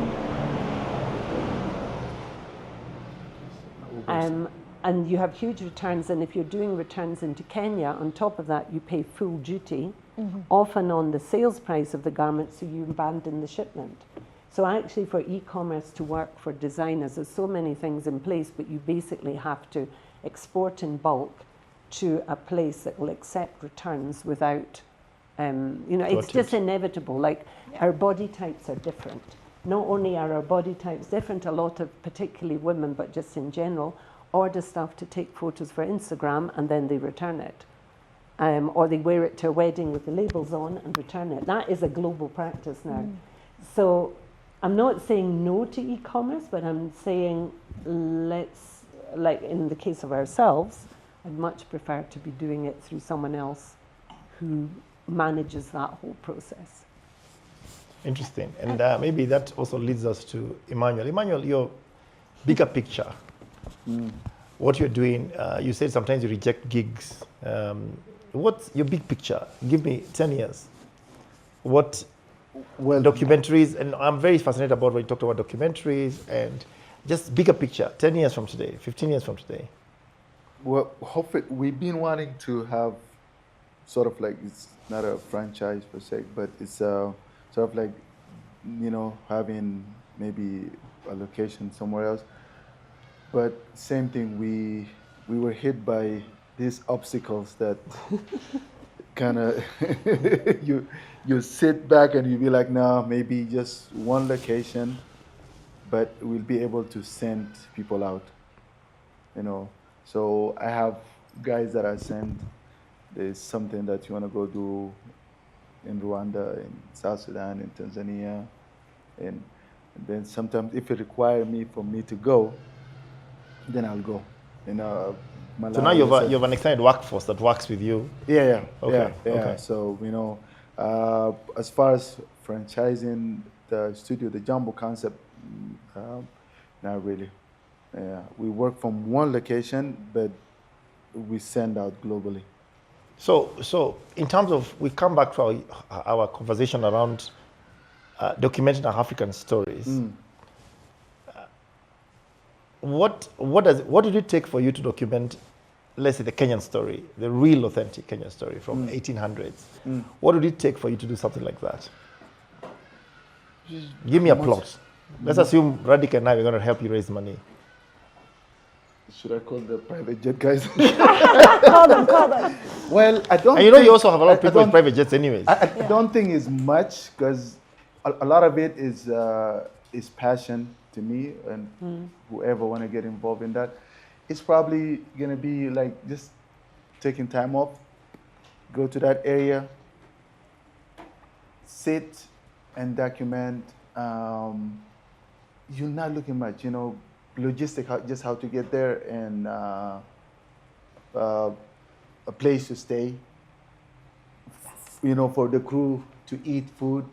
I don't think it's much. I didn't sit down to put. I would like to challenge you and think about it. Yeah, Tell me, if you are to document our stories, when I go online, the amount of documentation around Hitler, for instance, so much. My God, it's too much. Too much. Yeah. Then for us, we're thinking our stories, African stories, are just not documented. So can I add a spanner to the works? Why can't we crowdsource it? Yeah. So meaning we, on social media, we're like, okay, we're starting a movement. We are documenting the history of Kenya. We want people everyone has a phone nowadays. I just don't know about quality, blah, blah, blah, blah, blah. But just crowdsourcing it and say, I want you to go away and share 3 stories of your history and your culture and send it in to me. And then you just the lead behind putting it all in a cinematic way, creating a beautiful documentary. I think we need to challenge Emmanuel to do that. Yeah, I think that's a great idea. Yeah, because we need to challenge him. Tell him, he has to challenge. We challenge him and say, look, in the next 10 years, we see here, Yeah. He needs to use his talent to document our stories. Yeah. Is that correct? Yeah. And it means you need to combine resources. You need a historian. Some of our history sits in, as you said, sits in London, sits in other places. It's going to those archives. Even happy to pay for that content, somebody to pay, just need to crowdsource it such that we can go get our content that is seated in some of the museums, right? Yes. Document it, because sometimes I think also our politicians don't want us to know our story. They don't. So I think we are colonized. And what happened, the politicians took that same game and they ran with it. Is that correct? Yeah. Because why are we tribalists? Because we are not able to connect a story that connects all of us as Kenyans, correct? So you probably need to ask ourselves, how do we start giving our stories and shaping our narrative? And it starts with people like yourselves who are talented. You can see a conversation from the lens. Maybe I can't. I need to watch it. I can visualize as an architect in technology. I can visualize even, all of us are creatives. Even when you build software, you have to be a creative. Yeah. You're aware. When you're on TikTok or Instagram, you're swapping like this. Somebody has already thought the feeling of how you'd feel when you're swapping. So the way you design clothes, even software is the same way. The way you look at your phone and you go to the hamburger menu, that's also design. Yeah. So the way you design clothes, the way I design software, the way you design financial market, the way you look at storytelling from a lens is not something you need to do. So the challenge is, the question is, I think if you put a 5-year conversation and say in 5 years, we will document Kenya, understand, promote, or even Sudan, it doesn't matter. What baseline, what are we trying to document? It's creating, for instance, some of the roads we have here, some of the villages, with some of the names of counties, or some of the names of villages or towns are not there by luck.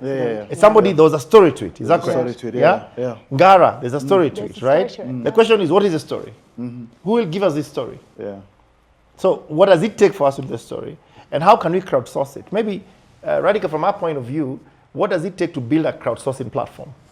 To be honest, we've done all the hard work. You have the license already. Yeah, we have the license, we have the tech infrastructure. We just need a platform and a partner who. So I don't have. It depends what we're crowdsourcing for, but I don't have the infrastructure to say so and so is going to be good on his word and he's going to deliver. But there's companies who do that, like lending companies already do that. So depending on what the context is, we have the crowdsourcing from the retail side sorted. We just need to find the deployment side, which is easy because people are always looking for money. So we can actually raise capital. We have a fund, we have the structures in place, we have the license, we have the digital platform, we have a 200,000 base customer base. And let me tell you one thing, investing is emotional. So if for example, we have a lot of diaspora investing on the platform, and the narrative we use with them, it's storytelling, it's like build our Africa. So they're like, yeah, and rates of returns are really great on a money market fund. I'm going to invest locally that's then going on and building Africa. So yeah, raising the capital from the retail is easy. That stuff is done. It's just like, what are we crowdsourcing for? What's the end solution? Is it telco towers? Is it, farming industry? Those are the things we need to figure out.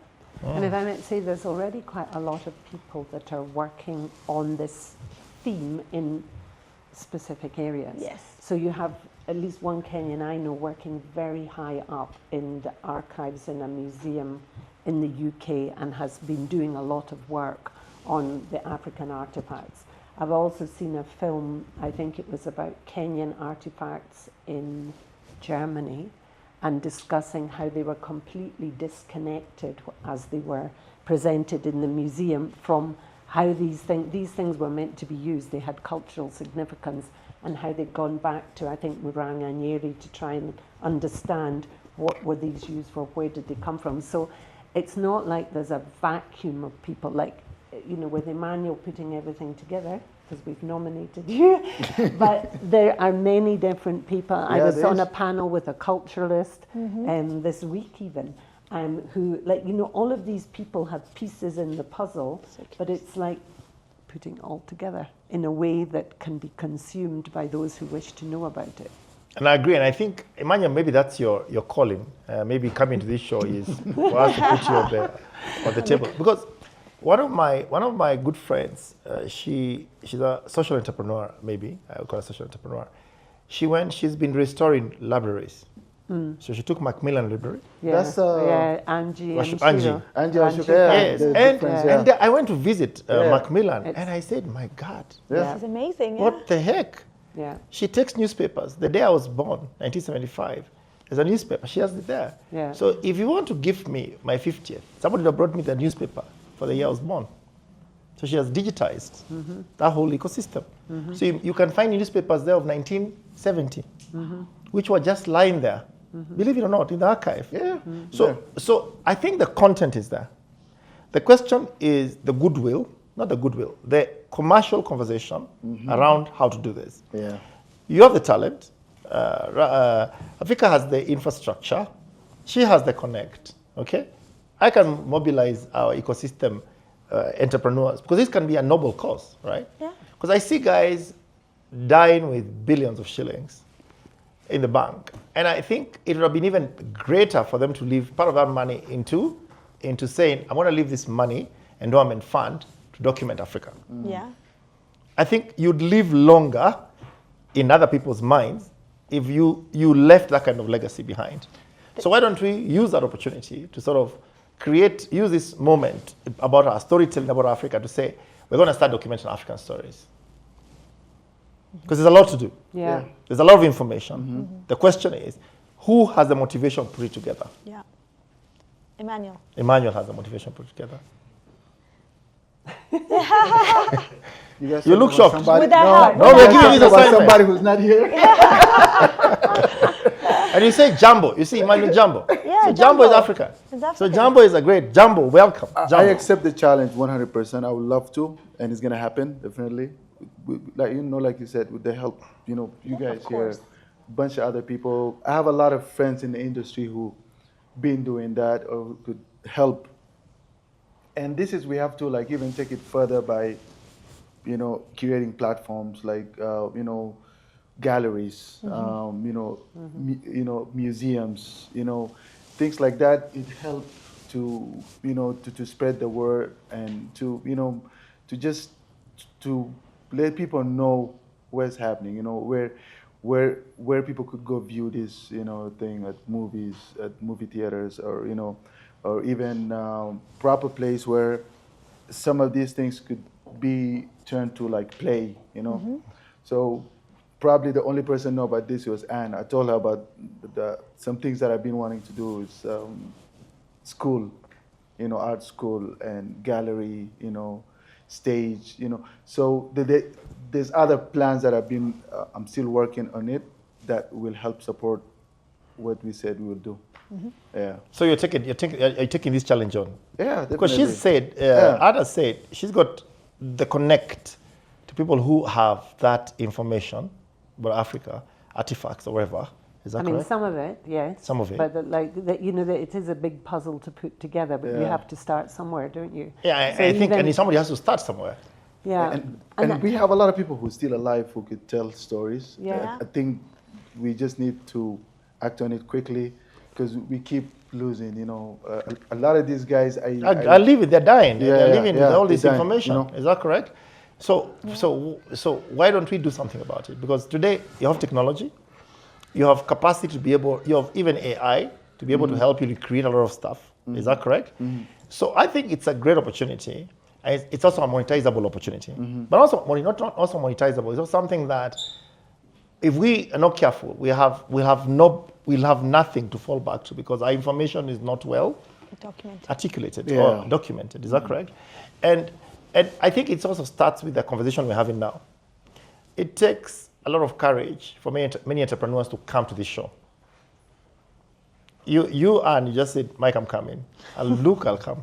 Emmanuel, I met Mike, I'm coming. Radhika said, I'm coming. But it takes a lot of even people to share their stories, personal stories, which is also part of archiving and documenting. Is that correct? Yeah, and I think I just wanted to point out, like, a people without knowledge of their roots, it's like really difficult in a way because you're sometimes pushed around by, like the connection to roots, the connection to culture is so fundamental for the individual as well as the modern state. And when I've looked at Gen Z and how they're talking online, A lot of them are really strongly wanting to connect to their roots. They're relearning their languages because their parents only spoke English to them. They're really looking at the spirituality around it, the divine feminine, like how it comes into the gender thing of how women were pushed aside, but whereas previously they had a much more central role prior to colonialism. And all of these narratives are being discussed on social media. And they're all part of this needing the documentation to be done from a different perspective. Because most of the history, of course, was written with a different agenda. And definitely a lot of it was destroyed intentionally. Yeah, Destroyed exactly. intentionally. So how do you build it? And made you ashamed of it. And you see that happening even today in other parts of the world. The first thing anybody who wants to take over another country do is try and obliterate the culture. Yeah. So we know So you have to we know the rebuild. methodology of imperialism. It's happening in Gaza. Exactly. Yeah. Without, yes. Yeah, 100%. 100%. Even in Sudan, Yeah, or in Sudan, Khartoum, yeah, the Khartoum. museum has been emptied and all the stuff Yeah, has been it's been sent taken. out to the Emirates and wherever else. So you see that, you know, culture is like such a big part of a nation's well-being. And I think when we get this stuff documented and more accessible, people will they'll feel much better about themselves. They'll feel like, oh yeah, I know where my ancestors come from. Just going back on the Colombian thing, everywhere we went, we were visiting female entrepreneurs. Every single one of them, regardless of their age, referred to their ancestors. All of them. It was just something they clearly live with and connect to. We've had that pushed aside. And then when you have these kind of documentaries, that changes everything. Yeah. Because people don't know which story to trust. That's the problem. And maybe it's creating that fund. Since you guys are fund managers, it's using that platform to create a fund for documenting Africa. And you know what? People And maybe people even give you the capital. They'd say, without okay. even an interest for a return, because they'll say, yeah, I will put 10,000 shillings Exactly. for documentary, and what that gives me is a copy of the documentary when it's done. I looked at That my children can replay to their children. Exactly. And I saw a documentary. I don't know if you guys have watched it on Netflix. I don't know if they still have it. It's Making of a Nation. This Yeah. was, Yeah, you saw I it? saw that. The Nigerian Yeah. one. Lagos, yeah. Really amazing. very Like nice, very this historian, he goes to the UK libraries. He finds Nigerian history. He finds coins. Coins, Nigerian coins that were being used. Lagos is a Portuguese word. Did you know that? No. Yeah. Oh yeah, Yeah. Lagos. Portuguese. It was a Portuguese word, right? And then knowing that the amount of slaves that left Nigeria, Yeah. but Nigeria has never been known for slavery. Slavery, yeah. But it was one of the countries that delivered most of the slaves. Did you know that? I did actually. It's not, but but it's not Ghana. That where many people think about didn't. Ghana as the corridor. Yeah. No, Nigeria was a large extent, yeah. And then the whole generation, the 1900s, the way the kingdoms came, the kings, the way the colonizers came and killed all those guys, and Yeah. at some point Nigeria was being run by women because they killed the kings. Wow. It's a powerful story. Yeah. And I feel like when I watched that, I really related to Nigeria. I've done business there before. Now I start understanding why Nigerians have that energy, why they operate the way they operate. Maybe even us as Africans on this other side of the nation, we need to start documenting our stories, right? I sometimes think somebody's telling me that we relate. Some people say, I think I came from Sudan. Some Kenyan tribes say they came from Sudan. Yeah. Others say they came from Ethiopia. The Yeah. Rwandese say they came, don't know from where, Ethiopia, whatever. So the question is, I think there's an opportunity, and there's an opportunity we need to invest in Yeah. to start documenting. And I think what you mentioned, the Gen Zs are looking for a belonging. Yeah. They're looking for a place for And a place to belong. they're not tribalist. You talked about tribalism, Yeah. but they're very deliberately not tribalist. 100%. Yeah. So I think the Gen Zs are just looking for hope in community, which is what we've lost along the way. You know, before I had a really interesting saying. There was a house help that was getting let go at the neighbors. I said, "What are you going to do?" She goes, "No, in Kibera, you'd never go hungry. Someone will feed you." And I said, "Well, in this neighborhood, no one would feed you if you didn't 100%, have you'll a die job. here on the road. You'll die on the road." Yeah. And she was like, "No, but that's the beauty about poor people. The one thing they have is community. The community. You know, and we've lost that. my kids, like looking at us, like we are religious, but do we go to the temple and hang out and learn where we're from? Rarely nowadays. And I think we're losing that. And I think what this all comes back to is, as humans, I believe we need hope. And religions, community gives you hope. And that's what we've lost. And that's why Gen Zs are now saying, hey, I want to be spiritual because I need that element of guidance and hope that is being lost because we don't document things properly, or we're no longer communicating it as efficiently. And this is all making me think again, Colombia. We met an Afro-Colombian lady. Can you imagine her DNA shows she's from Kenya? Like the majority of it. So there's so many, our story is not only within these borders. Yeah. It is in other places also. Yeah. She probably, there was some Cambas were taken to Colombia, some Cambas. Argentina, yeah. Uh-huh. We tracing some things here. Interesting. Yeah. And when you say even that, there's Nubis too. You see how the Kibera is Nubis, these are Sudanese. Yeah. It's Nubis. They were good with arrow, so they were fighting for the British Empire. So they were taken many places. Yeah. Wow. Yeah. I mean, the stories of migration and why people have either voluntarily moved or involuntarily moved like this, there's so many stories to uncover. Yes, but you see, it also starts with our own stories. Like being here and being vulnerable and talking about your life is a starting point. Because I think as Africans, we tend not to want to talk about your life, right? Most people don't. Even I realize the biographies, a lot of people write biographies and start doing them at much later. You're at 70, 80, your story. Nobody's relating to your story, you're 80, okay, whatever. Yeah? And yet, maybe when you documented that story at 50, it would have really helped other guys. Correct. At 50. Now you just start documenting at 90. And sort of in between there, there's a little bit lack of, there's a place where the relevance of the story just sort of goes. Because think about it, you're 90, you're documenting 90 about what you're doing, buying this company or doing this, but then nobody can relate. Because you should have documented that story at 50. Half of your friends are dead. Yeah, now half of them are dead. So the guys who can relate to what you're saying are not there. The question is, why can't you document it early, right? Yeah. Because then people can say, okay, this is interesting. Is that correct? Why can't we do this? Yeah. So it then brings us to that conversation even when we talk about Kiko Romeo, and I think about, like, I've really sat here and thought about, it's a great name. I can see it on a billboard in South Africa or in London. Global brand. I can see it. It's a great name. I never thought about Kiko Romeo, like, so I'm thinking to myself, Anne, we need to take this brand globally. Please, I'm like all ears. Yeah, but now it's you're the face of the brand. This is like, for instance, what you're wearing is Kiko Romeo, right? Yeah. Look, it is tie and dye, I can think, yeah? No, it's hand painted by a Sudanese artist that I've worked with for over 20 years. So my daughter's hand painted. Yeah.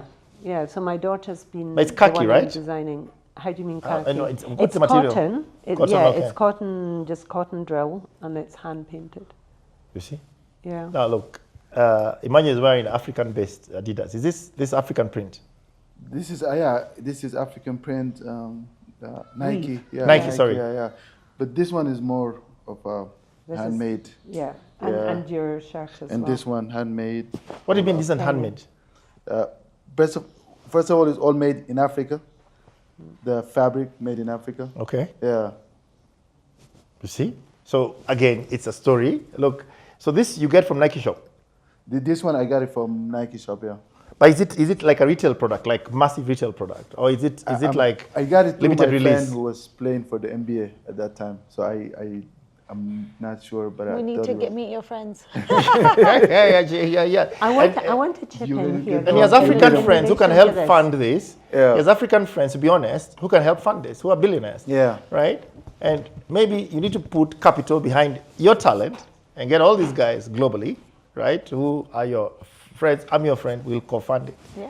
And bring other people to bring. We need to leverage your network to fund this African story. Yeah, we are about to start a Changa company soon, so you guys. Dad, by the way, we laugh. Yeah, I swear. I'm telling you, this is serious. We should not be laughing. I'm going to Kitui next week. to go It's a look at genuine our product. chamas. Like you look at Pedro from Nigeria. Mike, have you seen Pedro's from Nigeria? It's basically Shanga. Yeah. They've marketed beautifully. It has all the story. What do you mean changa? Changa like green Yeah, changa? like it's like hard Changa liquor. is like tequila, no? Yeah. Yeah. So- and then What's changa? it's a global trend now. And this Pedro's from Nigeria, we should be doing the same thing here. Because it's like, why do we always laugh about Shanga? The real one that's made properly and then, Because of our mind is being colonized. Yeah. You have to drink Johnny Walker. You have Yeah. to drink all of this high-end coming from Europe. But our booze is amazing and it's more natural. Yeah. It's better than this. we should be You know? packaging it differently, Yeah, creating brands promoting- around it. Moratina is it's Moratina, it's an an amazing amazing drink. And it's the Kikuyus, Kambas, the Kalenjin. Yeah. In Sudan, it's called Asalia, which is coming Like from honey. Asal. Yeah, you know, it's amazing. You drink it, it's natural. You just need to package it Yeah. and sell it nice.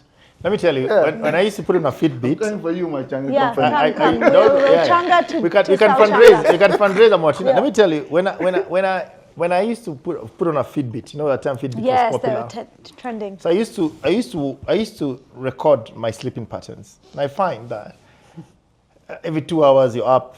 It shows you, you really don't get that deep sleep consistent. So I go to a wedding, and at that wedding I drink this Moratina. I remember I left by 11, but I maybe took 4 glasses. I think maybe. But the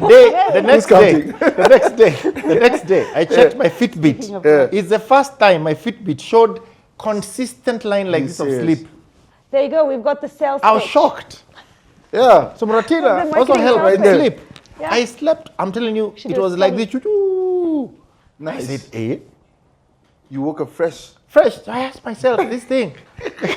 You'll get investment for this type of thing. Oh, like that. so easily. Things like this are so easily The best marketable. sleep ever. Yeah, they're just easy to get because it's people relate with it. They're like, oh yeah, we'll drink this. I don't know if you've seen Java Juice. Yes. Yeah. I mean, that's doing really well. Why? Because it's like something people are like, yeah, it's something I can take in different, like it's easier than chewing. It's just a better value It's added. dangerous, that jumper juice. Yeah, isn't yeah. it? I've never had it. No, but No, it's why? not. Why do you think it's dangerous? Everything. I know, I'm not saying, I'm saying, So is what it? I'm I saying tried is it. It's dangerous if it's like you take too much of it. Okay, yeah. If you take But too you much, see, everything even in I know moderation. people with ADHD who are taking a little bit of it Yes. because it does the same thing as Ritalin but naturally. Oh, really? Yeah. So I'm not saying you calms swing you. it down. Yeah. Yeah. You take it. Is it about calming? No, it's about It's rewiring something. It take you up probably. So if you know. But if you've got brain fog, it clears it. Yeah. It can, I have a friend of mine, JC, John Macharia. He make Java juice. Amazing. Amazing. Yeah. With, different flavor. Like, nice bottle. Nice bottle, well Yeah. You marketed. drink it somewhere, I think nice, it's a global while you trend, listen like to this jazz. thing of like these traditional brews are being rediscovered, and it goes back to telling our story, our heritage, our connection, realizing that capitalism has just branded all this other stuff as better, Yes. whereas actually it's not necessarily better. It may or may not be, but there's nothing saying it really is. It's just about branding and marketing. And that's all just part of capitalism on steroids. Yeah. Whereas our own indigenous brews, why not? They want to kill the market. They did that to marijuana, and then they sell.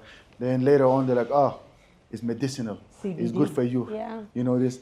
They did that even for like shisha versus cigarette. Or they- even because the why? tobacco. And now the e-vapes, which I just Yeah, think. the vapes, I think, is the most dangerous thing. Yeah. But that's capitalism. They want to kill that.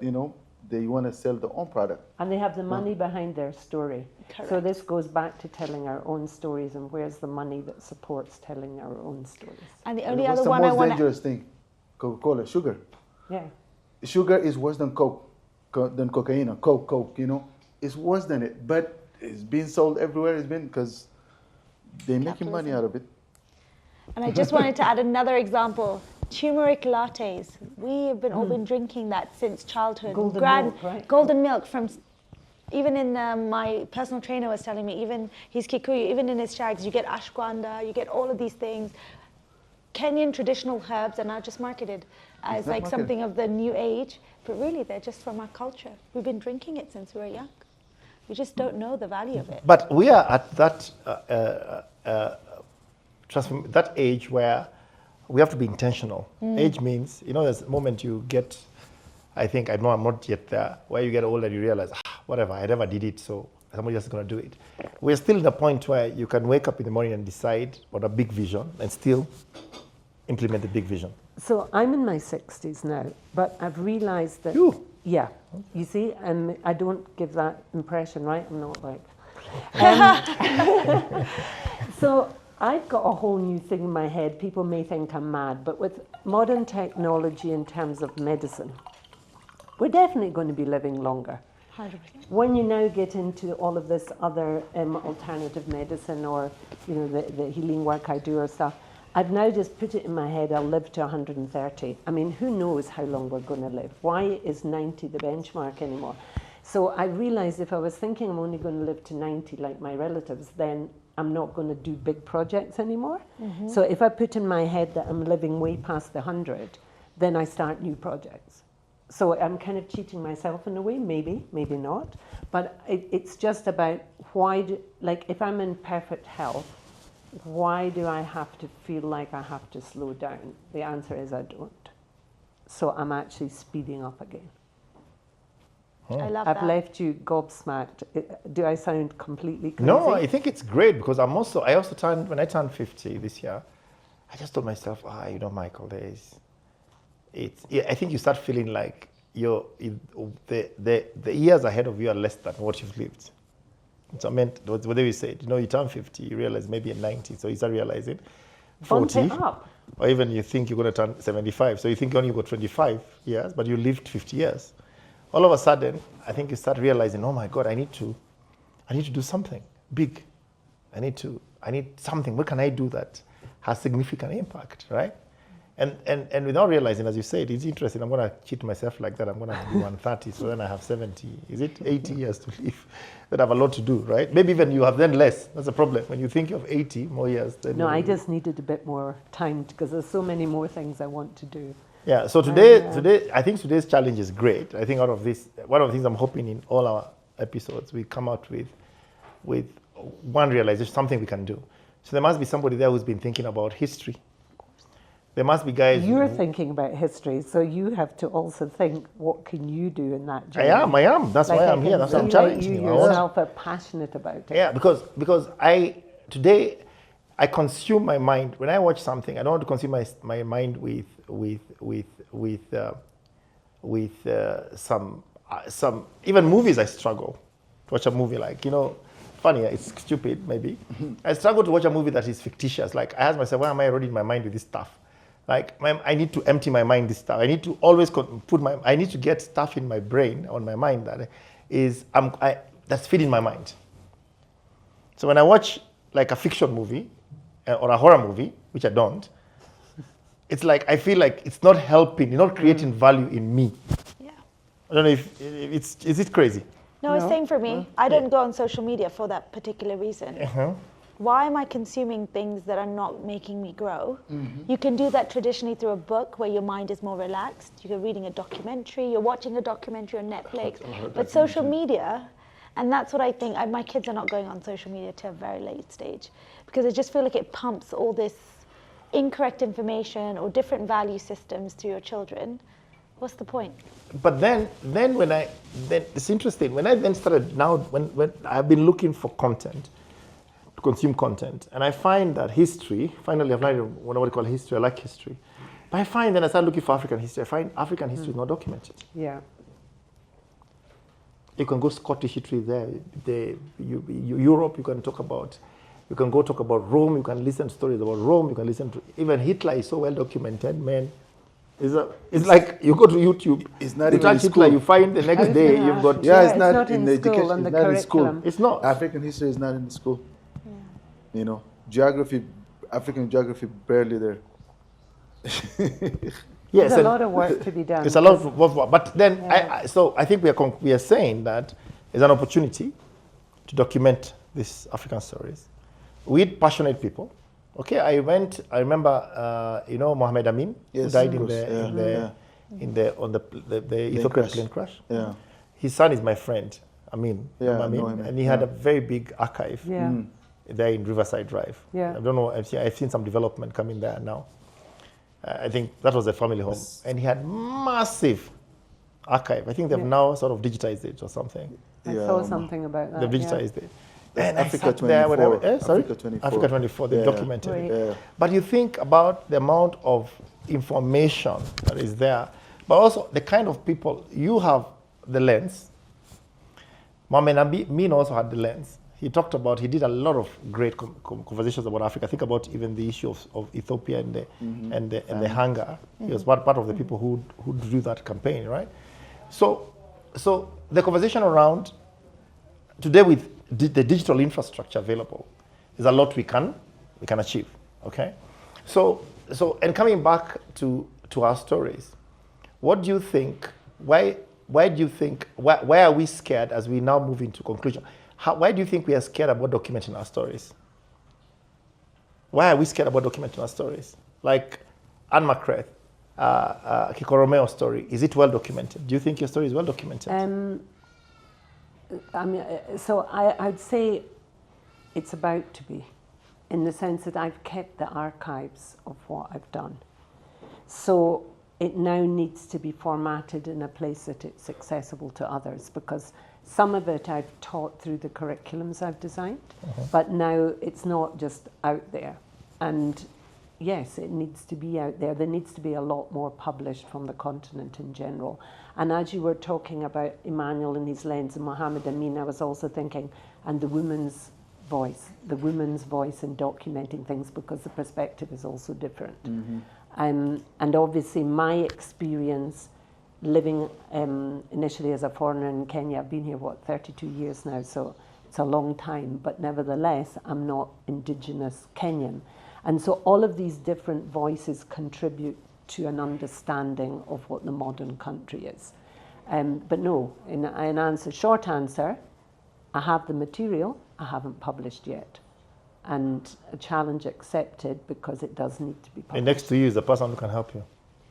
Yeah, and I've actually, I've actually got many photos over the years from Emmanuel, including of myself. I've got all of my my photos are extremely well archived. From we shot many collections together. From the 90s. You'll give us a few of them, and we want to put them on the episode as people. Yeah, no problem, because from the 90s I was doing photo shoots. Yeah. Yeah, but that story has to be told. It is going to be told, and yes, and what does that take? Yes, so then you go into the financing. We've got a really good possible editor, a putting things together, and whether we crowdfund it or what we're going to do. Yeah. But yes, but there's different books. There's what I might do on an educational side, because I've written many curriculums, not just for designers, but also for tailors and, just across the whole value chain. Then there's just the body of work that is Kiko Romeo turning 30. And what that means, Katouche did a really beautiful exhibition of her work. I think, was it last year or something? Yeah, and that's something that, we want to do a retrospective to show the transition of the brand, and also the hand-me-downs. Do you know how many people have inherited maybe are made for the mum or the aunt, and now the next generation has the item of clothing, and what that means for them, and the stories around it, and the people that have interned with us and then gone on to set up their own businesses. The stories are so many. And then there's even my own story. I would actually quite enjoy telling that. Not sure who the readers will be in terms of where they'll be from. I have to think through that a little bit. But yeah, I'm really excited about the idea of putting some of it out there. Perfect. When I go to YouTube, you can watch a story about Chanel, where she started, how she got where she is. Yeah. It's an interesting. I spent a month and a half hours just listening to how she got to where she was Chanel, for instance. It was a very interesting, very fascinating story about her, right? And so it means that it is possible to create a fund, which Radhika is going to help us do. I will. Which we can then, as founders, will help you drive the campaign, where entrepreneurs can also fund storytelling. Yeah. It's a You great see, you have to idea. fund storytelling. Because when you then go to Netflix and you're paying subscription on Netflix, and you find Netflix, there are all these documentaries, yes? Think about it. You're paying Netflix to watch a documentary that somebody has done. You're paying. That's how you get money back, Yeah. right? So it's a possible venture. We just need to do it. It is, yeah. And I think the biggest kind of thing of, like the biggest excitement for me, and I'm sure for Emmanuel as well, is, you know, when people come and tell you how what I've been doing has inspired them, and then what that sparked in them to do whatever they've done. And I'm sure Yeah, you must have that definitely. as Oh, yeah, well. yeah. And it's really lovely to know that, yeah, that's happened. And you may not even know the person, and they'll come up to you and say, well, yeah, I got so inspired by you, and You'd be surprised. now When, I'm doing this and that, and it's really lovely. you know, you'd be surprised. Like now, once you're on the show here, you'll be going to a mall and somebody says, hey, my friend, your story is amazing, interesting. They do say that already, Yeah. but then they're reading it through third parties, I Third guess. parties. So now what I find is when I go to a mall, it's funny, anywhere, it doesn't matter. My son tells me it's incredible. Anywhere, I think it's an airport, it's a bus stop, it's a restaurant, it's a school. Somebody says, I watched that thing, that story is amazing. Yeah, That's entrepreneur, hey, that one went through crazy stuff, you know? Yeah. So it means the power of telling your own stories creates the next generation of, and it's funny when you look at our viewership, a lot of people viewing our content are between 25 and 44. 80% of our content is being watched by people between 25 and 44. It means those are people who still have hope Yeah. that they can do something. Yeah. And they are still aspirational. They're not saying, oh, whatever. But I'm let's past. face it, like Kenya is an extremely entrepreneurial country, as is the majority of Africa, because there aren't like established jobs that we can just see the youth applying for. They apply and there are hundreds and thousands of CVs that come in for one position. So you have to create your own work. That's true. And then in so doing, you also create jobs for other people. Yeah. That makes Kenya one of the most creative places on. Yeah. Yeah. You create, it don't have to be artistic, artsy, Yeah. you know, but you create something, a platform or something that will make you money, you survive to do, you know, just to live. Yeah. Yeah. In a way, Creativity you've is got no another level. choice. Yeah. You just Yeah. have to do it.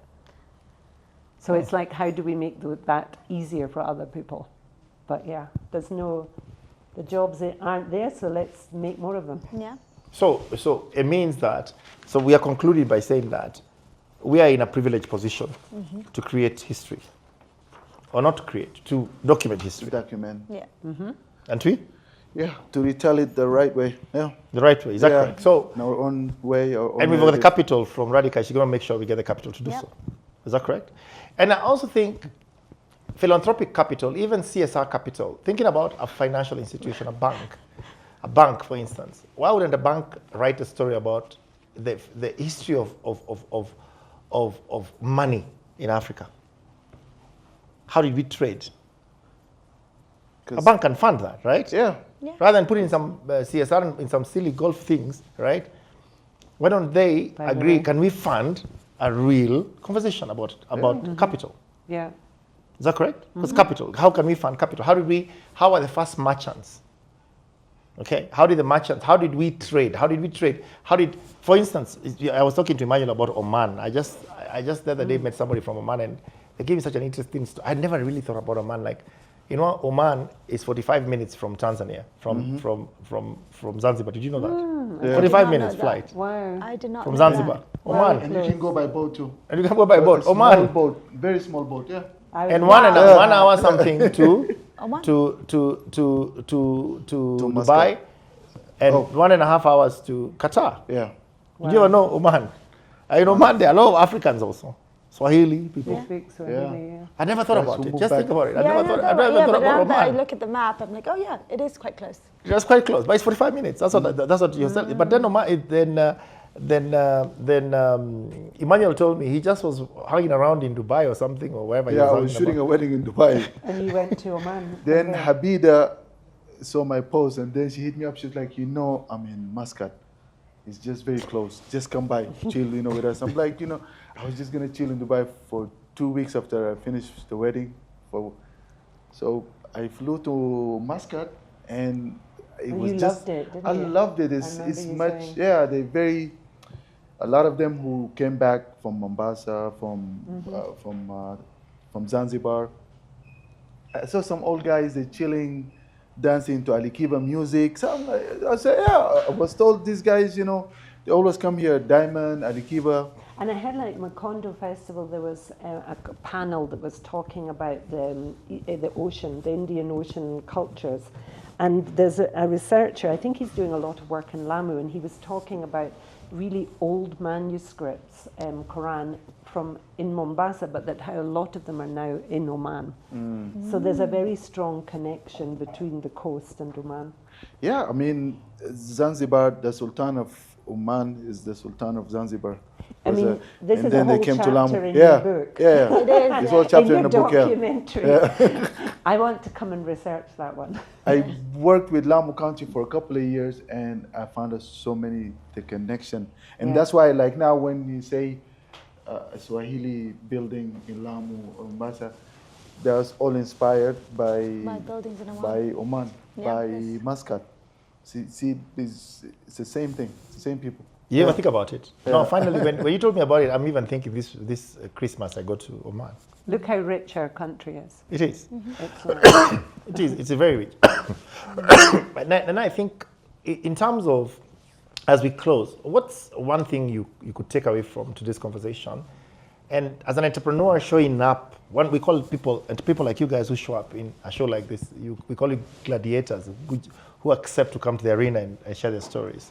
Because many people don't, right? And many people are too scared, right? And the other day I told somebody come to my show, and she told me she's not ready. She feels she's not ready. I told her, you'll never be ready. yeah. There'll never be a time you think you're ready to talk about anything.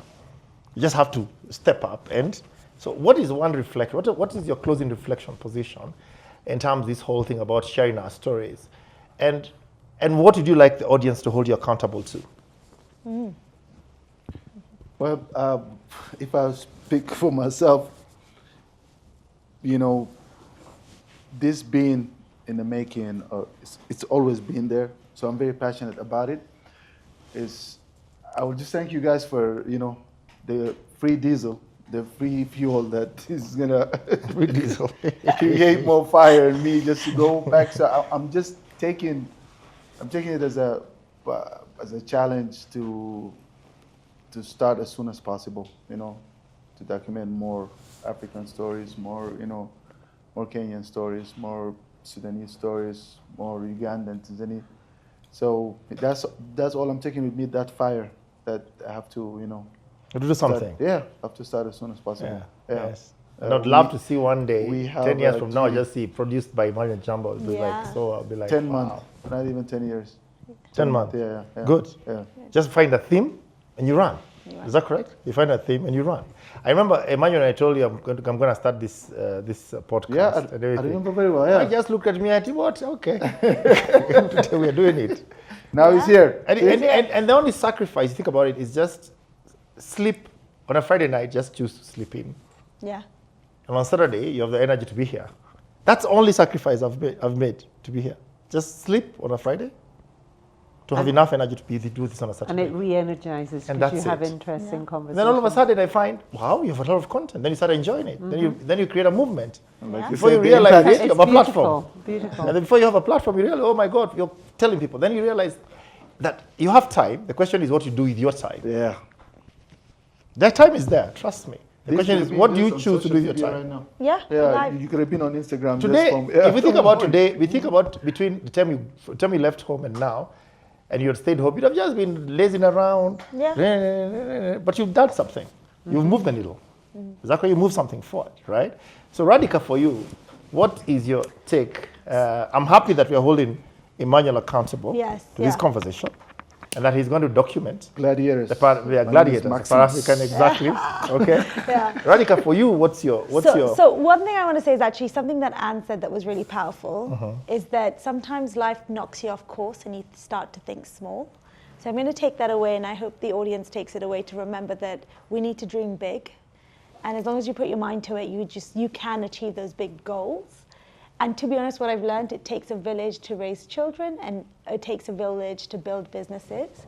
So what I will do is I will empower you to be able to raise capital so we can do this amazing project. And it's a CSR type project. And through our network, sitting here today, I know raising capital is not going to be a problem. To document African document, stories. yeah, exactly. This is a big cause. And as long as we have a great name like Emmanuel behind it, who knows how to take it to the end, I don't think it's going to be a problem. Good. So this episode was for you also. Yeah. And for Anne here. Yeah. To make sure, as she closes it, that we need, let me leave her to do conclusion. What's your take, Anne? So there's a couple of things. One, I've accepted to re-look at the franchise thing, and I'll seek your advice, both of you, on how to do that. Just a reflection, this thing of being knocked sideways and then dreaming big. Now, if you've been hit emotionally deep, you may not even realize how deeply. You may have to look after your own well-being first, in terms of seeking the necessary therapy or whatever, or a life coach or somebody who helps you think big again, because it is a journey. It's your emotions have been knocked, they have to be healed. It's not just a business thing of, wake up tomorrow and think big. Inside yourself, you have to heal that. And then around the documenting and putting things out, speak your truth. Because I find a lot of people are worried about, if I write this and maybe something's not right and whatever. If you're speaking from a place of your truth at that time, because you're also a creature who's evolving, nobody can say that's not right or that. Like, they can say it's not right for them, and at the end of the day, by putting something out, what's wrong with putting something out and then someone now puts something else out which has a different viewpoint? Because our societies, our communities, thrive on different viewpoints, and that's what stimulates us. So no one person has the absolute truth, but you speak from your place of truth. That is valuable in the whole documentation. And you're going to franchise your business. I'm going to look into it. And the next time I'm here on the show, I don't know if that's the best business model, but I certainly think it's worth looking at. And I really appreciate the prompt. And the next time I come, I'm wearing the. Oh yes, I'm happy not to something dress from you, Milan. no I'll be wearing something from different perspective, same outcome. Different perspectives, same outcome. Yeah, because you said you can tell different stories. The end is coming out of a truth, but it could be from different angle, different perspective, same outcome. Yeah. Like you're all aiming to get here, but the path to get there may be different. Exactly. But there's nothing wrong with presenting your path in your own perspective. In your perspective, and I think what has happened, and I want to thank you guys for coming. What happens? Our season 1, the episodes were much more easy. Say easier episodes. It's easy to talk about capital. It's easy to talk about growth as a business. But what I'm finding in our season 2, the conversations are becoming more complex, more deeper. In terms, it's not just a conversation you have. I don't think even when I extend you the topic, I don't think you're really in your life. You're really internalized what we have discussed today. So I'm finding our second season with deeper conversations that. In your mind, as an entrepreneur, we start now questioning ourselves in a much deeper way. So we are not constantly talking about the traditional issues about business. We are now beginning to ask ourselves, we are beginning to look at the lens from a much higher position, and not just about money. It has to be also about values. Very much so. About history, about what legacy, it's about philosophy. So even as founders, we constantly are in that journey to discover ourselves. Is that correct? It's just that sometimes we immerse ourselves in the business, and then our image and likeness becomes the business, and not sometimes the product from what we are building. You know what I mean? So today's conversation was interesting. I also, when I leave the house, when I was driving here, I was thinking, okay, Emmanuel, Radhika, and okay, I'm thinking, how will we? So we don't leave the house thinking how we're going to steer this conversation. It just goes the way it does. It will go. And you find to a large extent, we really do any editing. We don't abuse anybody. We don't do anything. So basically, the content as it is the way we produce it. Beautiful. So I want to thank you, Radhika. Thank you. Emmanuel. Thank you, Mike. Changa.